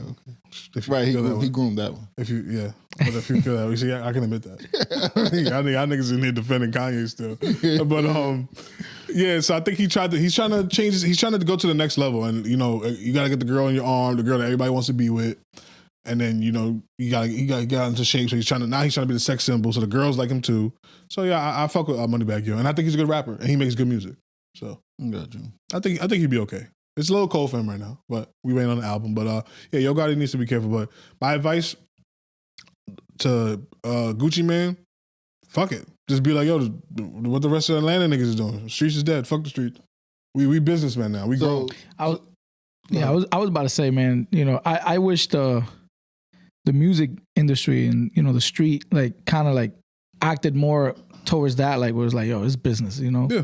But, a lot of people take things too personal and, they got the street too involved. I think it's because they're black, honestly. I think America allowed the mob to transition into business and the mob, like they got polished, they got cleaned up. Mob movies do well. Yeah. Like even hip hop, we had a mafioso movement in hip hop. But the black mob thing is still in the street. It's still nasty. It's still, I'm gonna run into an executive and with guns and steal earrings. Like, yeah, nah, bro. Like, we gotta get off that. We gotta grow up. We gotta mature. And I hope this is a domino effect, and all the other OGs really stand behind the fuck the streets thing, because it's not making nobody any money. Yeah, that's the thing, man. Niggas end up dead or in jail. That's it. Like, we about to push. I like Pooh Shiesty's music. He was one of my favorite young rappers, and it's over. The rapper TK. I don't think he's nearly as good as Pooh Shiesty, but his career, grand opening, grand closing. Like, the race song, he lived his raps, and it's like, bro, like, this is YNW Melly. Same thing with him. It's like, this is an art form. Like, I don't think Denzel Washington is the equalizer. Like, I don't think he's outside killing people, but I love watching him do it. Right. That's it. Just make the music. Is that people want to live their raps too much, and it's like, just tell the story like how Nas did it. Nas grew up in an impoverished neighborhood. Nas was rapping about what he saw, what he lived through, but he's not actually going out there and committing these crimes. Like, and another thing is, back then, like, they had to kind of like these guys came from the street. These guys, like, they actually, grew up on that. Now, nowadays, it's like these kids actually got like their parents or at least are alive and stuff like that. So it's like Pooh Shiesty had both of his parents. Yeah, his dad was with him on this run. Did you hear his mom talking to? Yeah. He had no hope. He had no chance. There's nobody, bro. His mom is wild. Everybody's King crazy. Von's mom is showing ass every week. Still, I'm not mad, but she's showing ass every week. Like, some of these niggas had no chance, but like, even still, there's enough OGs in all of these cities. On the music, fuck the streets, on the music tip. You telling me King Von couldn't have reached out, maybe not Kanye, but he couldn't have reached out to Common? He couldn't have reached out to the King Louis? There's a bunch of dudes in every major city that have done the shit you already doing that can help you, and instead. So I know you don't like this name. What's up? But is this in any way vindicating or cleaning up 6ix9ine's actions? No, and I'm glad you brought him up. Good question. 6ix9ine's a fucking clown. First of all, he's trying to say that because he's not black, that's why niggas is calling him a rat. He's wrong. Number one, niggas is calling you a rat because you're a rat. Just like how they're calling Gucci. I'm sitting right here calling Gucci Mane a rat. I don't hear it. It ain't loud. Because number one, because Gucci killed the Young Thug rat thing wasn't loud. Because Young Thug's not a rat. Because he didn't make a statement. He didn't. But rap means talking to police. No, it don't. That's what they say. Well, the number one rule in the streets ain't no rule in the streets, so they can say whatever they want. He didn't rat, but that's a new rule. That was not no. That's not a vintage. That's not an OG rule. Gunna ratted, and niggas call Gunna a rat. Gucci Mane ratted. Is there anybody saying that Gucci Mane's not a rat? Are you hearing this? I don't think that Atlanta artists, Lil Baby, I don't think they're gonna be vocal like they were with 6ix9ine. Yeah, because 6ix9ine was antagonizing people. No, he was defending himself because they were antagonizing. I'm talking about before he ratted. 6ix9ine was walking around like he was Teflon, like he was a gangster, and everybody knew he wasn't. But what was Gucci Mane doing at the verses? No, but Gucci Mane killed somebody. We know this in self-defense. So what? What? It ain't like.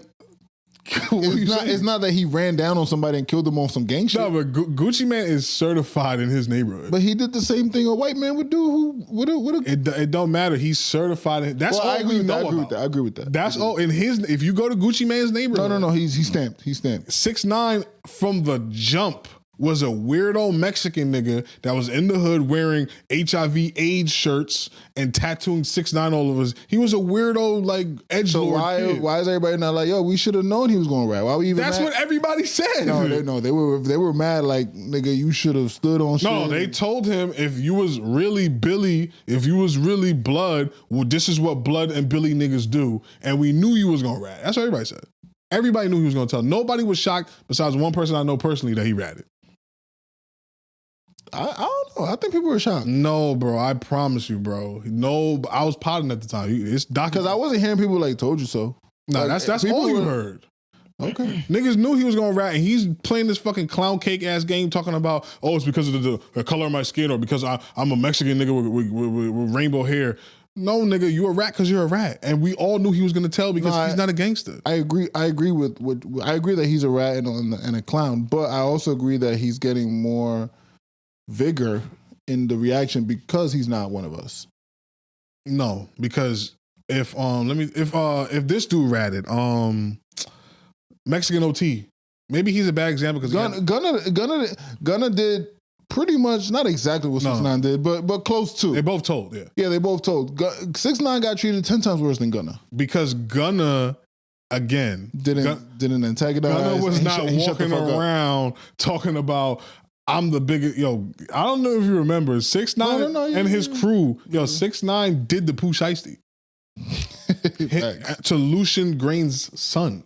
That's like the biggest, what is he over? He's with Atlantic out there. Atlantic, so there's only like 3 music companies really. There's only 3 of them. So the son of one of the bosses of a music company, 6ix9ine Lucian is with Universal. Universal, yeah. So Universal, the son, the nigga that runs Universal, his son, 6ix9ine was signed to him. 6ix9ine wanted either out of his contract or a better contract. And he went there with gangsters, with Bloods, and they in Midtown Manhattan, and they were shooting guns. That's crazy. You see what I'm saying? So he was doing, Gunna did none of these things. Gunna was just really making Billy, music. Nigga. No, he was not. That's the whole Billy, point. Nigga. That's the whole point. You see the red hat with the B on it too? He was a manufacturer. Everybody that's seen the 6ix9ine shit play out, and you didn't even have to be a street nigga to know that they was using that kid. That was the whole thing. And I don't like 6ix9ine. I'm not defending. No, 6ix9ine. I get it because on its face it looks like I was correct, but it's not like niggas ain't calling Gucci Mane. If nobody was calling Gucci Mane a rat, the only one that he has a good argument with, honestly, was Gunna, because it was kind of like people were like, "Nah, we waiting on Thug to see what Thug says." So that he had a point there, but once Thug came out and said, "I don't fuck with Gunna," majority of people consider Gunna a rat. But it just doesn't matter because Gunna makes good enough music. But Thug is probably the only person he's kind of right with, because you have niggas like me who, if 6ix9ine, well, I disagree. Gunna did, if 6ix9ine did what Thug did, I wouldn't have called 6ix9ine a rat either. Okay. So I understand where he's trying to come from, but playing the race You card, wouldn't even put dry snitching on Thug? No type of snitching? no, because what Young Thug did, let me explain, because Mike probably has no idea what the fuck we're talking about. So imagine this, right? Me and you, we commit a crime. We get bagged for it. They can't really prove nothing. And I think that if I go to the police and speak on your behalf and was like, nah, Mike was at Susie's house the day y'all think we did that crime. But you already told the police that you was at Samantha's house. But I didn't know that. So I'm just trying to help you out. And by trying to help you out, it kind of made us both look like liars. Right. Is that snitching? But wait, there's another piece to it too. What's the other They people? were talking about the Lil Wayne tour bus. He said something along the lines of like, I don't know who shot Lil Wayne's tour bus. They said it was AG, but I don't think it was Yeah, him. he was trying to clear the dude's name. The cops already have his name. They said, I heard it was AG. But this is what the streets would say. If the cops already have his name, shut the fuck up. Like, why are you even saying I that? hear that, and this is why I'm admitting that I'm playing defense. Because if the cops have his name and now you're saying you heard it was AG, the same name they got, you're because you're showing the cops are showing me the report, right? And it's like, yeah, y'all saying it's him. I heard it's him, but I know it's not him. He was at Susie's house. He didn't say I know it's not him. No, that's what he was implying, was that didn't happen because he was there this day. And then that guy's defense was not that. He just tried to 48 the cops, which that's not his job. That's a lawyer's job, but he was trying to do the honorable thing. That's always been my thing. I just know, from what I've heard, old school rules is...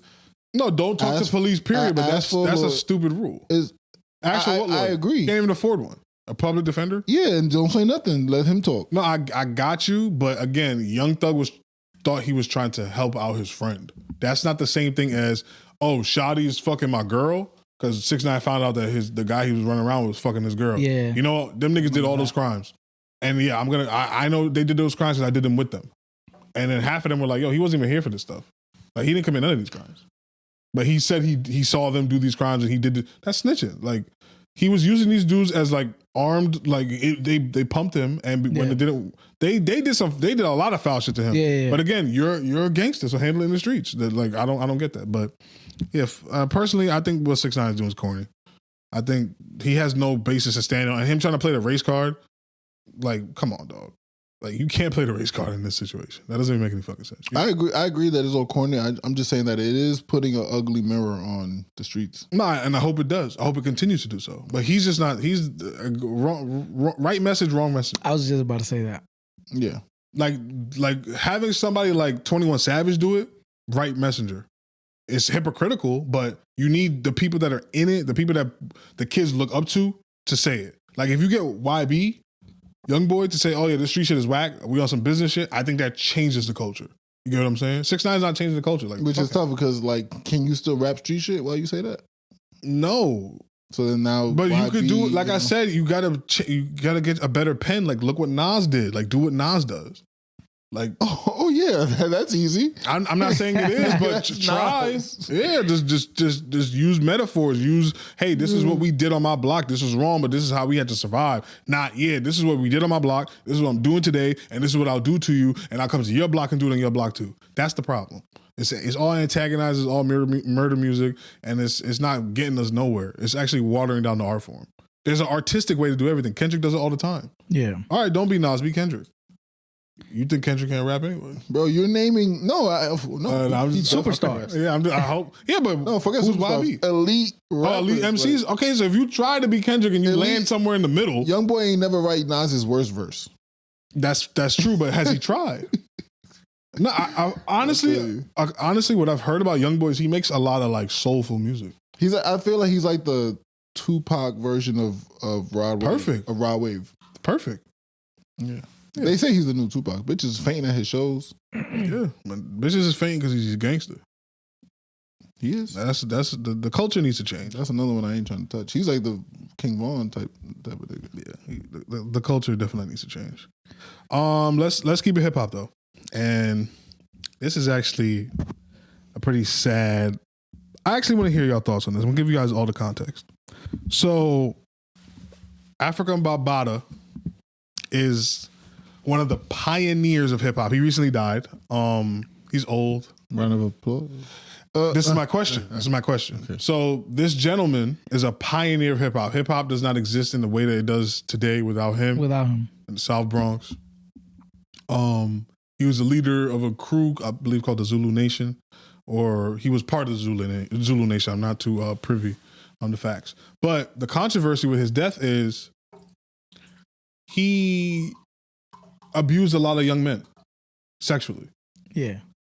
There's a famous one. His name is what's the brother's name? Something Campbell. Hassan Campbell, who has been vocal about the abuse at this dude's hand for years. And he's actually become an internet joke, which actually goes to show you how we don't take men's abuse seriously at all. You know how much courage it takes as a like he didn't say this as a kid. It wasn't like something happened to him and he came out as a kid and he's been on live stream. He's 17 years old telling his story. He said this as a grown man with kids of his own, I'm pretty sure. We did the same thing to Raz B. The culture does not protect men in these scenarios. And then people ask questions like, yo, how come if everybody knew that Afrika Bambaataa was doing this, niggas let him walk up and down the street? Well, you're part of the problem. Yeah. Because you probably made jokes too. Yeah. I'm in your ass B. Who's the next Raz B? That's fabulous. Oh shit. He's from New York. Damn.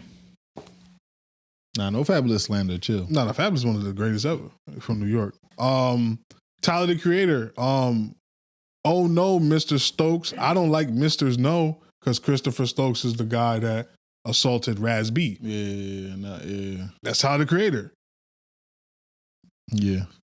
But let them drop a fucking Chris Brown Rihanna bar and not in Rihanna. Yeah, this is a problem. Right. So that's the first conversation is he was so nasty with it. I don't want to get too graphic, but when he used to assault the boys, he would do it in like the folds of their knee or something, like a place that you couldn't see the abuse. Eventually he was full on doing penetration, but a lot of the abuse he would do would be like in the fold of your knee. Like, you know. That's crazy. That was advanced kink right there. Yeah, so this nigga knew what he was doing. He was a professional. Yeah, that's some. We laughing because we have to laugh. It's either we laugh or we cry. I have a son. I couldn't imagine the levels of violence that I would want to commit if something like that happened to him. But another thing that Hassan Campbell said was Bambaataa was really good at targeting the boys that he knew came from nowhere. Like Hassan's story is like the first time he ever ran into him was he already knew Bambaataa's crib is popping. It's fun there. So it's around the neighborhood kids. Like he said he used to have to walk by the nigga crib whenever his mom used to send him to the store. He's in the projects and his mom is sending him to the store as a young man. There's something wrong with that already. Some of y'all might look at that as pretty innocent, but we talking about a young man in the projects to the store for his mom. Like, why are they not going together? And then where's the dad? You know, that's my first question off rip. You might not know that, but that's like my first thing. I always blame the fathers, but there's no dad here. Yeah. So Bambaataa knew who to target. Another anecdote that I saw online, this is all alleged, is that another reason why people didn't do nothing to him is because shame, because you would have to admit that he did this to you. Right. And he also had people around him that would kill and die for him. Some of them that he did molest and some of them that he didn't. But he had like, you couldn't just walk up on Bambaataa. This is a pioneer of hip hop. He has a Zulu Nation crew. Zulu Nation is based in what, like religion or? No, it's like a philosophy. I didn't do much research on it, honestly. I've heard it before, like many times. I just think it's like a way of life. It's like a group. Like it's some old school New York shit. Anybody that's from the 80s and the 90s, they could probably talk more on it than I did. And I could do some research and come back, but that's a good question. But he just was untouchable, and people. It was an open secret that he did this, and a lot of the young men, like Hassan Campbell, when you hear him speak, he's ready to kill and die. Mm-hmm. And can you imagine how many other young men that Bambaataa had around him that's ready to kill and die because of what he did to them? Because I used to say this all the time. Like a lot of street dudes are actually very emotional people. Yeah, that's how they and. Now, I'm not saying, obviously, all the street dudes are about to get mad at me. I'm not saying all of y'all were molested. That's not my point. But it's like, I see the correlation. Yeah. Like, I see I can see it in my head right now, the 5 kids y'all see hanging out outside in front of that liquor store. The nigga that's the craziest is because he probably had something going on at home. Y'all seen the movie Juice, right? Mm-hmm. The Tupac character, there was something going on with him and his pops. They never really fleshed it out. But his pops was crazy, like in the movie. Like he was talking to his dad was just sitting in front of the TV. So it's always something going on at home with these overly emotional, ready to kill and die. Their lives don't mean much, but this father figure. So my question to y'all, because KRS-One and I think Chuck D, who are old school hip hop legends, said R.I.P. to him. Do we extend that to Bambaataa? Do you say R.I.P. if R. Kelly dies? Yeah. So then, yeah. I mean, like, I think they're separating the art. Because I would assume they're not with the no, but they were friends with him even after the abuse allegations came out. Yeah, I think especially back in the day. Now friendships are more like based in moral and this and that. Back then it was like more like based in like loyalty. Like you're my friend. Yeah. Like you might kill people, you might do shit, but like yeah, I agree with you. You know, you're my friend. Like I fuck with you. Like, you know what I'm saying? Like it's different. So back then they gave a lot more grace to their friends. They should have probably been a little more long-winded and like RIP and maybe some respect to like the victims or something. Or yeah, I think it's only one real victim that has came out, but there's been murmurs and rumors. Before I even knew Hassan Campbell, I've heard like about this forever, and I'm just And he wasn't convicted of this. I'm 99% sure he was not. I don't even think he was ever charged. Yeah, so then I might not bring up the victims because I don't know. And this is your friend. This is your friend, right. So like I'm gonna bring up alleged victim. Yeah, because like not to bring him up, but Michael Jackson had to go to court for all of this, and there's some people out there that are like, nah, Michael Jackson never touched any of these little boys, and he went to court. All right. And there's some people that are like, oh no, Michael Jackson definitely touched little boys. So it's like, well, OJ, you know, OJ heard you, but shout out OJ though. Not black, I'm OJ. That's the part of OJ I don't fuck with. But what he stood for, beating that case, shout out OJ though. Yeah, but we needed one. He definitely killed that white woman though.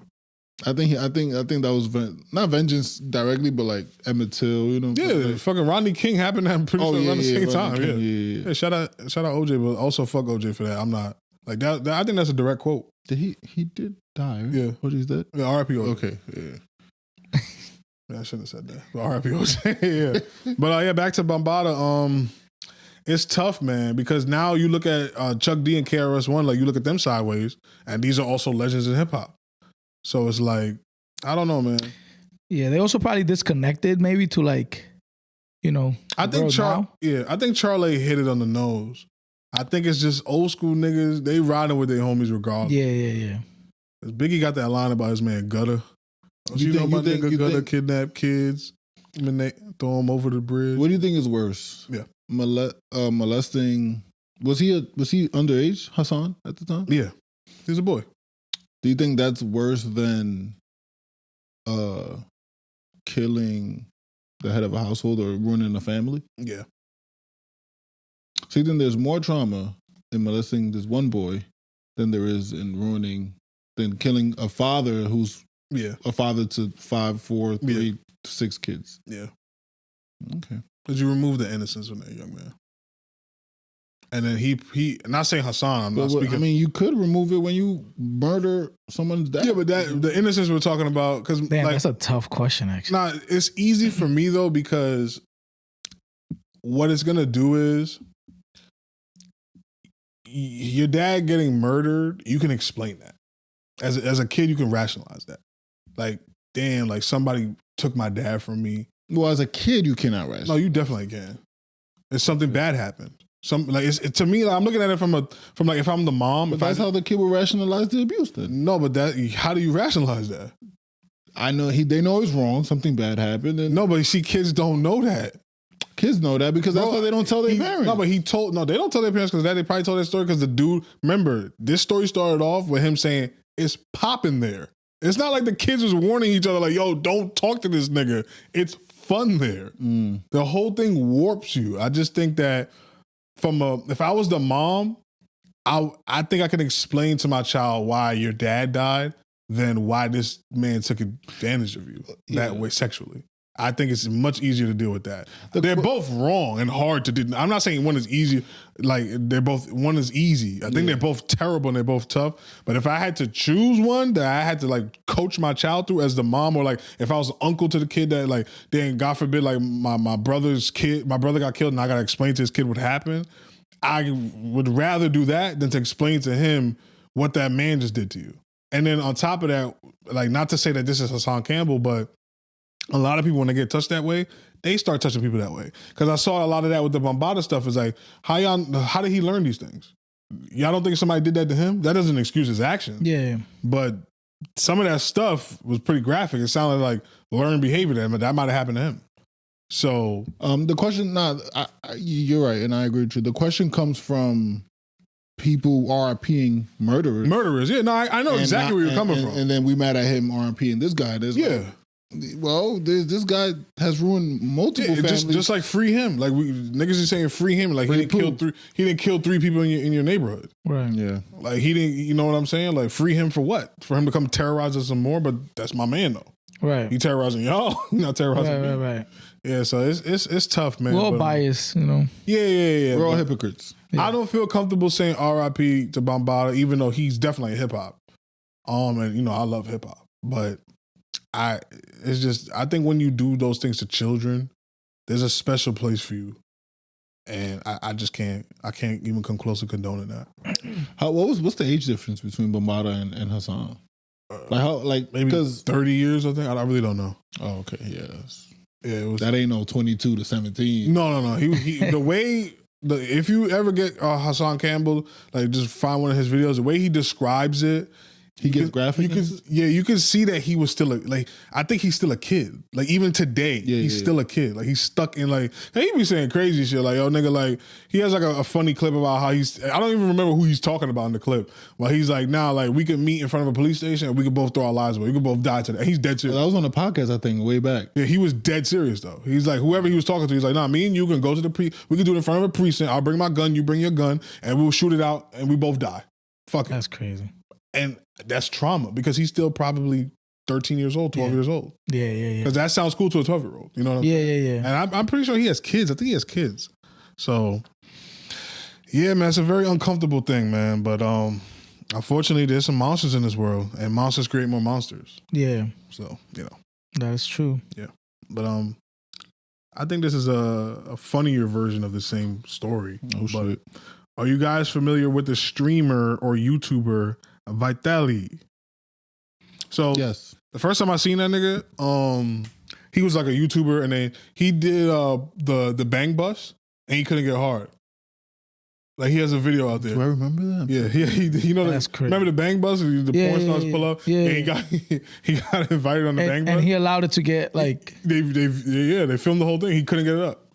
They got stage fright. Content. Look, we talk about it. Yeah, we wouldn't be talking about it if he got it up. Yeah, exactly. Stage fright. But so he was in the news like a couple of months ago because he got locked up in the Philippines. Somewhere out there. Yeah, so he got locked up in the Philippines. He finally got freed. He came back. He's not American. I think he's Russian or something. Yeah. So he's in the news now because he does this thing which a lot of streamers, a lot of YouTubers do it, where I think legally it's entrapment. So what they do is they get it's like a Chris Hansen, To Catch a Predator. They got a girl that to go on The dating app. any of these dating apps, and then they talk sexy with the guy, and then eventually they let the guy know, well, I'm 16, I'm 15, I'm 13, and then the guy's like, okay, and then when they go to meet up, he's there with his crew. And then they put them on YouTube. Sometimes they call the cops. They make them do mad humiliating stuff. Man. It's the content. Sucks. It's cringy. Is that even legal to do? I don't think it's legal. I think it's entrapment. But they're pedos. So fuck. Yeah. They deserve everything. Yeah, they deserve it. It's doing a good service. Yeah, they deserve it. But this is my problem with this. You're doing this not for the sake of the children. You're doing this to pay your bills. You're doing this for content. You're not actually trying to. Yeah. It's not like the cops aren't doing enough. Let me go be vigilante. Because if they was, and this is going to sound really morbid and messed up, and I'm not telling anybody to do this, but if they was really about it, they wouldn't film any of this. They'll just kill those niggas. This is how I feel about the 50 Cent docs. That he should kill, did he? No. you're not doing it for the victims. Nah, that shit is nasty. Yeah, you're getting it, bro. If niggas is really about it, what they would do is they would just kill them niggas. They'll do the same plan, and when them niggas show up, they'll knock them off. Yeah. But no, they're recording it, they're making content, but this time, just desserts happen. So this time, it's a young man. He pulls up.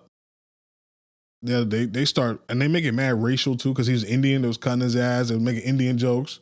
And then he called the cops, the guy. He was like, no. He's like, yo, look, he's like trying to explain to them, nah, you got the wrong guy. Like, look, this is my Snapchat. And the girl who has the phone, she's like, nah. And then they start making Indian jokes. Nah, bro, you're Indian. You just probably made a new Snapchat. Like, we know how y'all Indians are good at technology. And the guy's like, nah, bro. Like, he's pleading with them. He's like, nah, bro, look, like, he's like, I'm gonna be honest with you. This because the chat room, I guess, was a scene. This is a new kink. We're not kink shaming. So it's consensual non-consent. So it's a rape thing. Grape thing. Sorry. Yeah, there's rape. Yeah, rape kink. It's a grape. We could grape because I don't want to edit. So there's a grape kink. So it's a whole forum of people that want to do like, hey, like let's do grape play. So we're all consenting that this is a game. It's like niggas that like furries that like to dress up in suits and fuck each other. We're all agreeing that this is just a game that we're playing, that it's a kink that I want you to pretend like you're graping me. Right. That's what he's just trying to show them, like, hey, this is what we do. But the girl I'm speaking to is 18. Like, look, he's showing them the girl that's there who's supposed to be the honeypot. She's like, no, look. And then he's like, no, that's not me. And she's like, nah, I said I'm 16. He's like, bro, dog, that's not me. And they still going in on him. And the video ends basically when the cops show up, and then the guy, like, Vitaly had to make like a whole, like, oh, damn, we messed up. We're going to stop doing this content for a while. I think I'm going to take a break. I'm going to just go do regular content. He sent out like a long ass like text apologizing, but this dude's life is like, some people are not going to go see the content. Yeah. It's not going to. So the dude is suing now, Vitaly. And I would too. What I think Vitaly's small fries. I think he should sue Kick, the streaming service. I'm suing the streaming service because why are you allowing these niggas to do that? Right. That's who I'm suing. Okay. So go for the bigger fish. Yeah, because fuck Vitaly. I'm gonna do both. Yeah, no, you could just do both. Honestly, yeah, but both. He's gonna win. He's gonna, and I hope this type of content is kicked off of social media, because you know what this does. If y'all niggas is really about it, go do it for free. Right. Because these niggas still need to go to jail. These pedos need to go to jail. They need to be taken care of. I think I don't know. Now, I never thought of it this way, but I think there may be a defense here. Like, if you have to click yes, I'm 18 to make these profiles, I could just be like, yo, that whole I'm 15 thing is a young kink. I have a kink. No. It don't work because. For example, if I'm in a club, I'm assuming that that's why it don't work. The club example is what I was going to use. But you can use a fake ID to get in the club. But that don't stand up in court though. Yeah, that she had a fake ID. Yeah, that don't stand up in court. I'm sorry. Unfortunately, it don't. Well, no. Unfortunately, as far as like, because it's like bitches lie, Yeah, no, of course, yeah. That don't stand up in court. As long as you can prove, because it's so funny. I used to throw parties, right? Do I want to tell this story? Yeah, I used to throw parties, right? Let's go. We got them. And this is when Dave East was was like, Oh, you got a Davies story too? this is somebody else had a Davies story. This is when Davies was like just like getting popping, and there was this girl that came to one of our parties, and we wasn't really checking IDs at our parties. So she came to our parties, niggas understood that, oh yeah, this girl's underage, she probably shouldn't be here. Is this like a house, a club? We was like renting out spots. We was doing it in backyards. It wasn't nothing official. We was just trying to get our name out there. But we know that girl is underage. And then like 3 days later, she on the shade room with Davies. But the crazy part is she was built like a grown woman though. So I don't think he's a pedo. I think she should have just not been in those. Why is she in the same space as Davies? That's not Davies' fault. Yeah, that's Shorty's fault. So guess what? That don't hold up in court. Nah, yeah. Nah, he didn't do nothing with her. I was just okay. Nah, he didn't do nothing. It was just like some risque text messages or some weird shit like that. But okay, she's the one that tried to expose him on something like, oh yeah, look, I'm 16, I'm 17, Davies is in my DMs or some weird shit like that. But nah, like there's women that do that. You see, and girls don't get that heat. Yeah, no. Or at least not enough heat. Yeah, but but the thing is, the way Vitaly and these guys catches these dudes is the girls tell them, hey, I'm underage. And them niggas is still like, oh, it's go time. Yeah. That's the problem. Yeah, that's a problem. That's the problem. So he's not the only one that does it. I just hope this stops all these niggas from doing it. I hope all these streaming platforms basically tell them all, yo, we don't got the insurance for this. Y'all need to stop doing this. I don't care how much content you get. And if y'all niggas is really about it, go do it for free. Go clean up your neighborhood. I respect that. Because again, those people should be dealt with. Yeah. But don't do it for the bread, bro. Yeah, that's whack. And why? I don't understand, like, why you still, like, my dad always told me, my dad has told me, if you're going to do something wrong, do it the right way. Like, for example, like, in the Batman, in Dark Knight, when they robbed the bank, you know, the beginning scene with the school bus and this and that, he kills everybody. My dad's like, that's what you're supposed to do. Yeah. Kill everybody. You know what I'm saying? That's how you do the wrong thing the right way. Yeah. It's terrible, but you're already in the wrong, so we're going all in. So how would you, hypothetically, like what would... I'm just saying, as soon as they say their age, like, I'm not typing them. Oh, exactly. The conversation's over. Yeah, but, but the thing is, these niggas is into your little girl. No, I'm saying, but if you still want to get it off, you have to circumvent the paper trail. Are you like educating these men? No, I'm just saying. I don't understand why they still like after I'm 15. They're like, oh, okay, that's fine with me. Let's meet up at the Chuck E. Cheese. Not to be funny, but them niggas it's probably worked 10 times already. That's true. So this 10th time, this 11th time is when they got popped. So and like E Moneybag said in the last episode, and this and that, like, a lot of these girls are shooting at the older guy with no intention of trapping them or getting them in trouble. So I guess you're right. Like, it's happening. They're getting it off. Yeah. Yeah. But any nigga that's attracted to a woman that's pre-pubescent, I'm probably butchering that word, that nigga needs to be dealt with. Yeah. I don't think those people should be walking amongst us. Same thing with Bambaataa. No disrespect. So you definitely are against like African culture with like how they like could marry at 14. And when do they consummate the marriage? What do you mean? Like the law? No, like when do they have sex with the women? Well, I've been to Africa in certain places and like certain tribes and villages. They believe that as soon as she has her period, she's ready to go. Okay, so my thing is, she wouldn't be pubescent. She wouldn't be a child at that point. But she's under 18. Yeah, so this is why that arbitrary number is stupid. I think it should be, and maybe this is me being wrong, I think it should be development. I think of how they look, like not a biology thing. Forget how they look. If their biology is like, this is a woman, I don't know what that is because I'm not a biologist. I don't know what it is. Y'all can raise the age. Y'all can make it 25 for whatever makes sense biological. To me, that's how it should go. I understand what you mean. Because there's nothing magical that happens when you turn 18 as a man or woman. Yeah, I see your point. Yeah, like what happens? Like what like made make that, it where it's like the biology matches. Yeah, like what happened? I don't know if maybe it's in the future every woman gets a prick, and then if that shit says she's good to go, right, a little stamp in the forehead. Yeah, like this girl, it took her till she was 30. This girl, it happened when she was 21. This girl, it happened when she was 17. I just don't like the idea of this magic. It's nothing happens at 18 to anybody. But again, My problem is the niggas that is attracted to women that they could be of age, but if they look like they're 9 or 12, something's wrong with you. Yeah, that's a problem. Like, you need to get up out of here. Like, there's no space for you in the world. And the same thing for women, because we're not even talking about all these teachers that keep fucking these kids. And then when I look at the stories, they're not even fucking the 17-year-old kids. They fucking the 12-year-olds and the 13-year-olds. Like, so the guy who likes the adult who looks like a kid, get him out of here too? I think he's sus. He's on the list. He has to be on the list. I would put him on a list at least. Yeah, because he's just gaming the system. He's a magical number. Because once she hits that number, now it could be a kink. Yeah, like we don't kink shame, but still, that nigga need to be on the list. That's how I feel about it.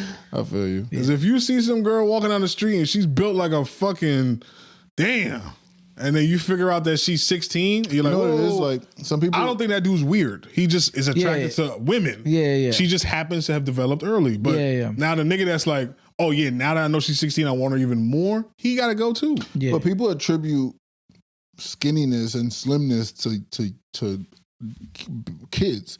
So a lot of girls don't develop big boobs or big ass or this and that. So it's like, but now this is why I'm talking about the biologics. Like, big ass and big tits are attractive to most men because that's fertility. Like a wide hips mean you can have kids. Narrow hips means you're not ready yet. The cake is still baking. You got a lot of niggas ain't looking at it like that. No, I know, but that's what I'm talking about from a biological standpoint. Yeah. Some niggas is into slim girls, and that's cool. Like, I'm not disrespecting those people, and I'm a guy who I like more fuller women, so it's a little different. But I'm just talking about from biology. Narrow hips, hard to have kids. Big hips, easy to have kids. Biology. That's not a number. Yeah. So if she looks like she can have kids, no. I'm not saying that either. I don't want that to be confused. I said in a perfect world, if we had some kind of technology that did that, because you asked about the African tribe, I can't tell the African tribe that they're wrong if this has been working for them for hundreds of years. Yeah. Because if a girl has her period, that usually means that she's fertile. And I can't tell a nigga he's wrong for that. I can't tell a nigga that he's wrong if the king of this tribe is like, hey, when you have your first daughter, she should marry my first son. My son is 14, your daughter's not here yet. And then your daughter comes, hey, they're married, but they can't do nothing until she's of age. Right. I can't tell them that they're wrong for that. It's red shirting. That's the official. Yeah, like that. But these are customs that have been happening for millions of years, bro. Yeah. It's just society. You know, we move from that, but we actually come from that. Yeah, exactly. You know? But then we also come from slavery. So it's not all things are good money. Of course. Yeah, but of course. Yeah, no, that's how I look at it. Yeah. That's definitely how I look at it. Yeah, before we get up out of here, man. Talk about slavery. Oh no, we have one more topic before we get to that topic. Let's do the Chris Brown thing. Okay, because I have a hot take about this. Chris Brown. So R&B. Chris Brown and Usher have announced first of all, Chris Brown announced his album's coming May, I think 17th. Okay, let's get it breezy. Let's get the line up for Breezy. Breezy fans about to be mad at me. By the way, super big Breezy fan over here. Oh, word? Yeah, we got a. I'm a big Breezy fan too. Yeah, what's the new album called? Brown versus something, right? I think it's just Brown. Yeah, I think it's just Brown. Okay, so. And the tour is called Raymond and Brown. So we're already starting with colorism, but all right. So Brown. Now I'm playing Raymond and Brown, which is R&B. Yeah. Charlie didn't get that. I didn't get it. Yeah, he got his muffin cracked. I was just like, okay, they're going like professional, like grown man shit, like Raymond R&B. R&B. Yeah. I think that's a slick way. I think it's also my fault. Go ahead. I think that's also a slick way where like, because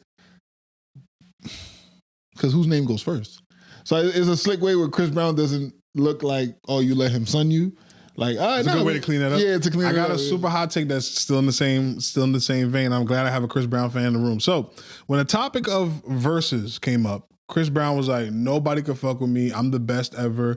The only person that has a chance is Usher. He did say that. I was on Chris Brown's side of that. I was like, he gets Usher up out of here. Then I did a Usher recap. Did you? I went through Usher's whole discography. Yeah. I was familiar already, obviously. It's fucking Usher. I think Usher might be Dominican too. But okay. Yeah, but my name. I think that Usher actually bodies Chris Brown in an R&B versus. Right. I don't think Chris Brown makes better R&B music than Usher. I think it's not even close. So when you say R&B verses, Chris Brown can't play Loyal. No. God. I think Chris Brown is a better pop musician than he is an R&B musician. Okay. And I think that he thinks he has to. I mean, Chris Brown don't have to do anything, but I think that Chris Brown thinks that because he's black, he gotta lean into the R&B thing. Where I think his true talents is pop music. Honestly, I think he could be because Michael Jackson's pop music. Like, Yeah. the Michael Jackson thing is pop. Like, He's king of pop. yeah, like Yeah. he's not the king of R&B. Like that's Yeah. Kells. So I think if Chris Brown leans into pop music, I think he would be twice as big as he is today. Because pop music don't have a male superstar right now. They really don't. Yeah. So that's my hot take with the Chris I Brown don't thing. know. I think Chris Brown still, because he has pop records, but like, how many is he really dependent? Like, No. I don't think he's dependent on pop music today. I'm saying in the verses, how many of those records would he be? No, but do the verses dependent. in your brain, and I'm telling you, Usher smokes Chris Brown. Like I used to be on the other side of this. I used to be Yeah. like, "What? It's breezy." But then when I went back to Usher shit, I was like, "Nah, yeah, he got too many big jokers. Like Usher got too many songs that Chris Brown don't have a song to match." Yeah. I think Usher only has. Now, if they do remember, Versus is only 20 records. If they do Chris Brown wins Whole career. Yeah, Chris Brown wins the longevity game because he just has more music. Right. But if just 20 records versus 20 records, I think Usher kills Chris Brown like easily. I think Usher only has 3 unbeatable songs. I thought so too, but go back and listen to it, bro. I don't have them off top right now. All right, give me 3 unbeatable songs, Usher songs. Confessions, we know that. Let It Burn. I think that's beatable. What song, Chris Brown, that you putting on against Let It Burn? Do you remember how Let It Burn starts? The ballad at the beginning of that song? Damn, I gotta refresh. Is it beat? All right. Okay, I'll give you that. Confessions, Let It Burn. What's the third one? I just did this too. Now I think he has like 5, honestly, that you feel like Chris Brown can't he fuck with. cannot fuck with. And then once Chris Brown burns his 5 that he's gonna try to match those with, then Usher just kills him very slowly. No, you gotta the unbeatable ones. You gotta burn it with both. No, but he's not gonna do that because Chris Brown thinks he's Chris Brown. Well, he knows he's Chris Brown. Sorry, no disrespect. So he's gonna try to hit it with the doom doom doom doom. Doom, doom, doom, and then he's just gonna lose. And yeah, but I think that was my hot take. I think Chris Brown, he gets smoked by Usher in the verses, and that was on the other side of that argument, like a year ago, 2 years ago. And B, I think Chris Brown should go pop. Don't look at it like, oh, if I go pop, I'm selling out. I think he feels that way. Like he has to do R&B, but I think he's actually an exceptional pop artist, and I think he could, if he wants to do the Michael Jackson thing for real, go pop. Pop is missing something. Yeah. Including pop and all, right? On both sides. Can The Weeknd enter this argument? Yeah, the Weeknd is a pop star. No, but can he beat any of them? Nah. He don't have enough records. Like an R&B? He don't The got enough. Weeknd? Just songs in general. He don't got enough. Including his pop Yeah, records? he don't got enough records. And I like the Weeknd. I like Weeknd's pop shit more than I like his R&B shit. 20? Yeah, he don't got, because his R&B records aren't touching these two niggas. For me, They just gonna smoke him with R&B yeah, shit. His pop shit is elite though. Like I fuck with the Weeknd's pop music more than his R&B music. Yeah. Going to your Chris Brown take, I see what you mean with the whole pop thing, and I understand. Because he has some hits in pop. Yo, he has don't agree some- with this nigga. No, give me a man. second. Don't Give me a agree. second. No, because I do understand what he's saying. They want me to because you don't know the history of this pod. These niggas want me to be wrong about everything because I'm so right and I'm such an asshole about being right. I gotta be wrong. So, but I appreciate you, gang. I could see that. I could see what you're saying. At the same time, though, I don't agree with what you're saying about him feeling like if he don't do R&B, he'll like feel like he's selling out. Mm-hmm. I think I think he'll just have to do that bag as well. Like I'm not mad at what you're saying. Yeah, no, of course. But like he'll have to do like the Drake, where it's like I give you the soft and I give you the because Drake don't lean away from the pop shit. He leans into the pop shit. Like Drake knows that this is what makes the money. The rap shit's always Chris gonna be Brown there. came in pop, run it. Yeah, like yo, excuse me, miss. Yeah. This poppy. I think he should have just went But you know what it is? He should have saw Justin Timberlake. It was like, this is my competition. Right. Give me that, and that's the path to Michael Jackson. Are you saying Chris Brown's downfall was trying to focus on R&B? I think he felt like he needed to. He had the skill set. He has the look. He has everything. He has the package. But R&B is so black coded. He kind of needed to though. He kind of did. He's black because he's black. Yeah, like you gotta kind of do it because you're a sellout if you just go pop. Like that's. But you see, we didn't look at Michael Jackson. And I mean, didn't he still beat Justin Timberlake? He not bigger than Justin Timberlake? No, he's definitely. You see, I don't know in the pop world was he? Because Justin Timberlake, just in general, like no, I mean, of course he's Chris Brown, but Justin Timberlake was like the guy in pop and I feel like Chris Brown could have easily just took that and just ran with it and became Michael Jackson. Obviously, the whole Rihanna thing was gonna destroy his career regardless. But this is gonna be a hot take. That Rihanna shit was kind of pop. Remember pop? It's a lot of drugs and rock and roll and pop. It's kind of pop. I'm dead ass. He popped all right. You see, Jigga, that was him. I didn't do that. But I feel like the bad boy thing would have worked a little bit more in the pop music world. Like that pop music, you love the scandals. You love the little shit going on behind the scenes. Like he could have started a beef with Justin Timberlake because remember we had the Michael Jackson Prince thing. Right. That was all, pop music. Right. So what's unfortunate about the Rihanna thing, and it's kind of funny, but it's not funny, but we can laugh at it. I'm not laughing. I'm not laughing with y'all nigga.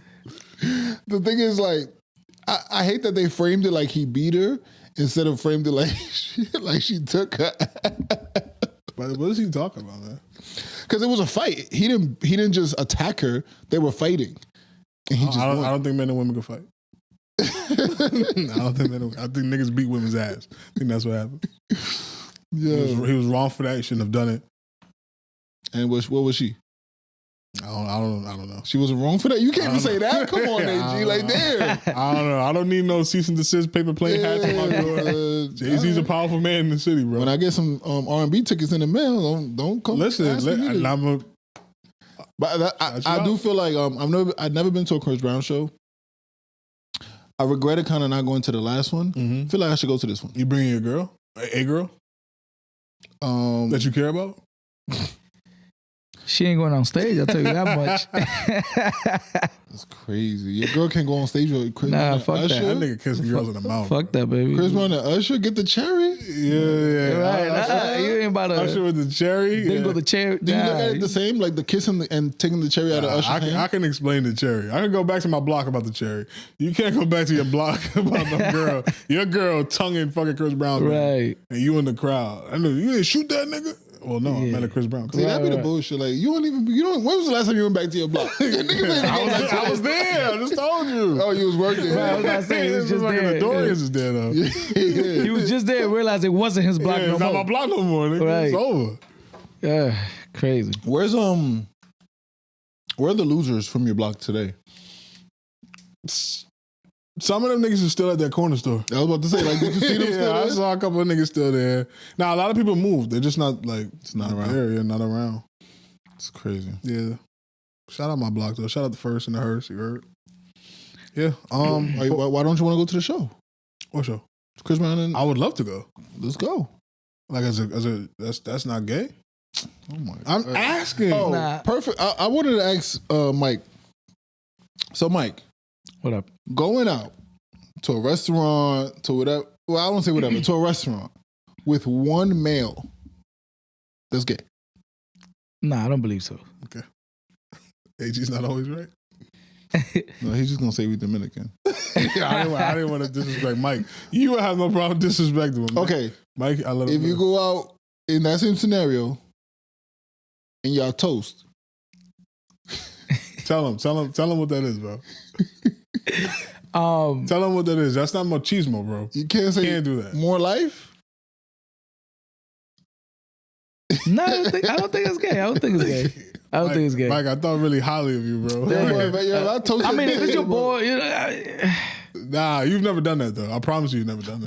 But why is it not gay to go to your with one nigga? Like you and one guy, y'all toasting? Oh, I mean, you've never done that. No man has done that. But maybe not toasting, but like salute type shit. You feel me? Yeah, like, the clink, that's gay. Oh, so you can raise the glass. Oh, you talking about like the little twinkling? Him and this nigga went. Yeah, because that's more like what I mean. Like, yo. My shoulder ain't raised like that. Right? How'd you do it then?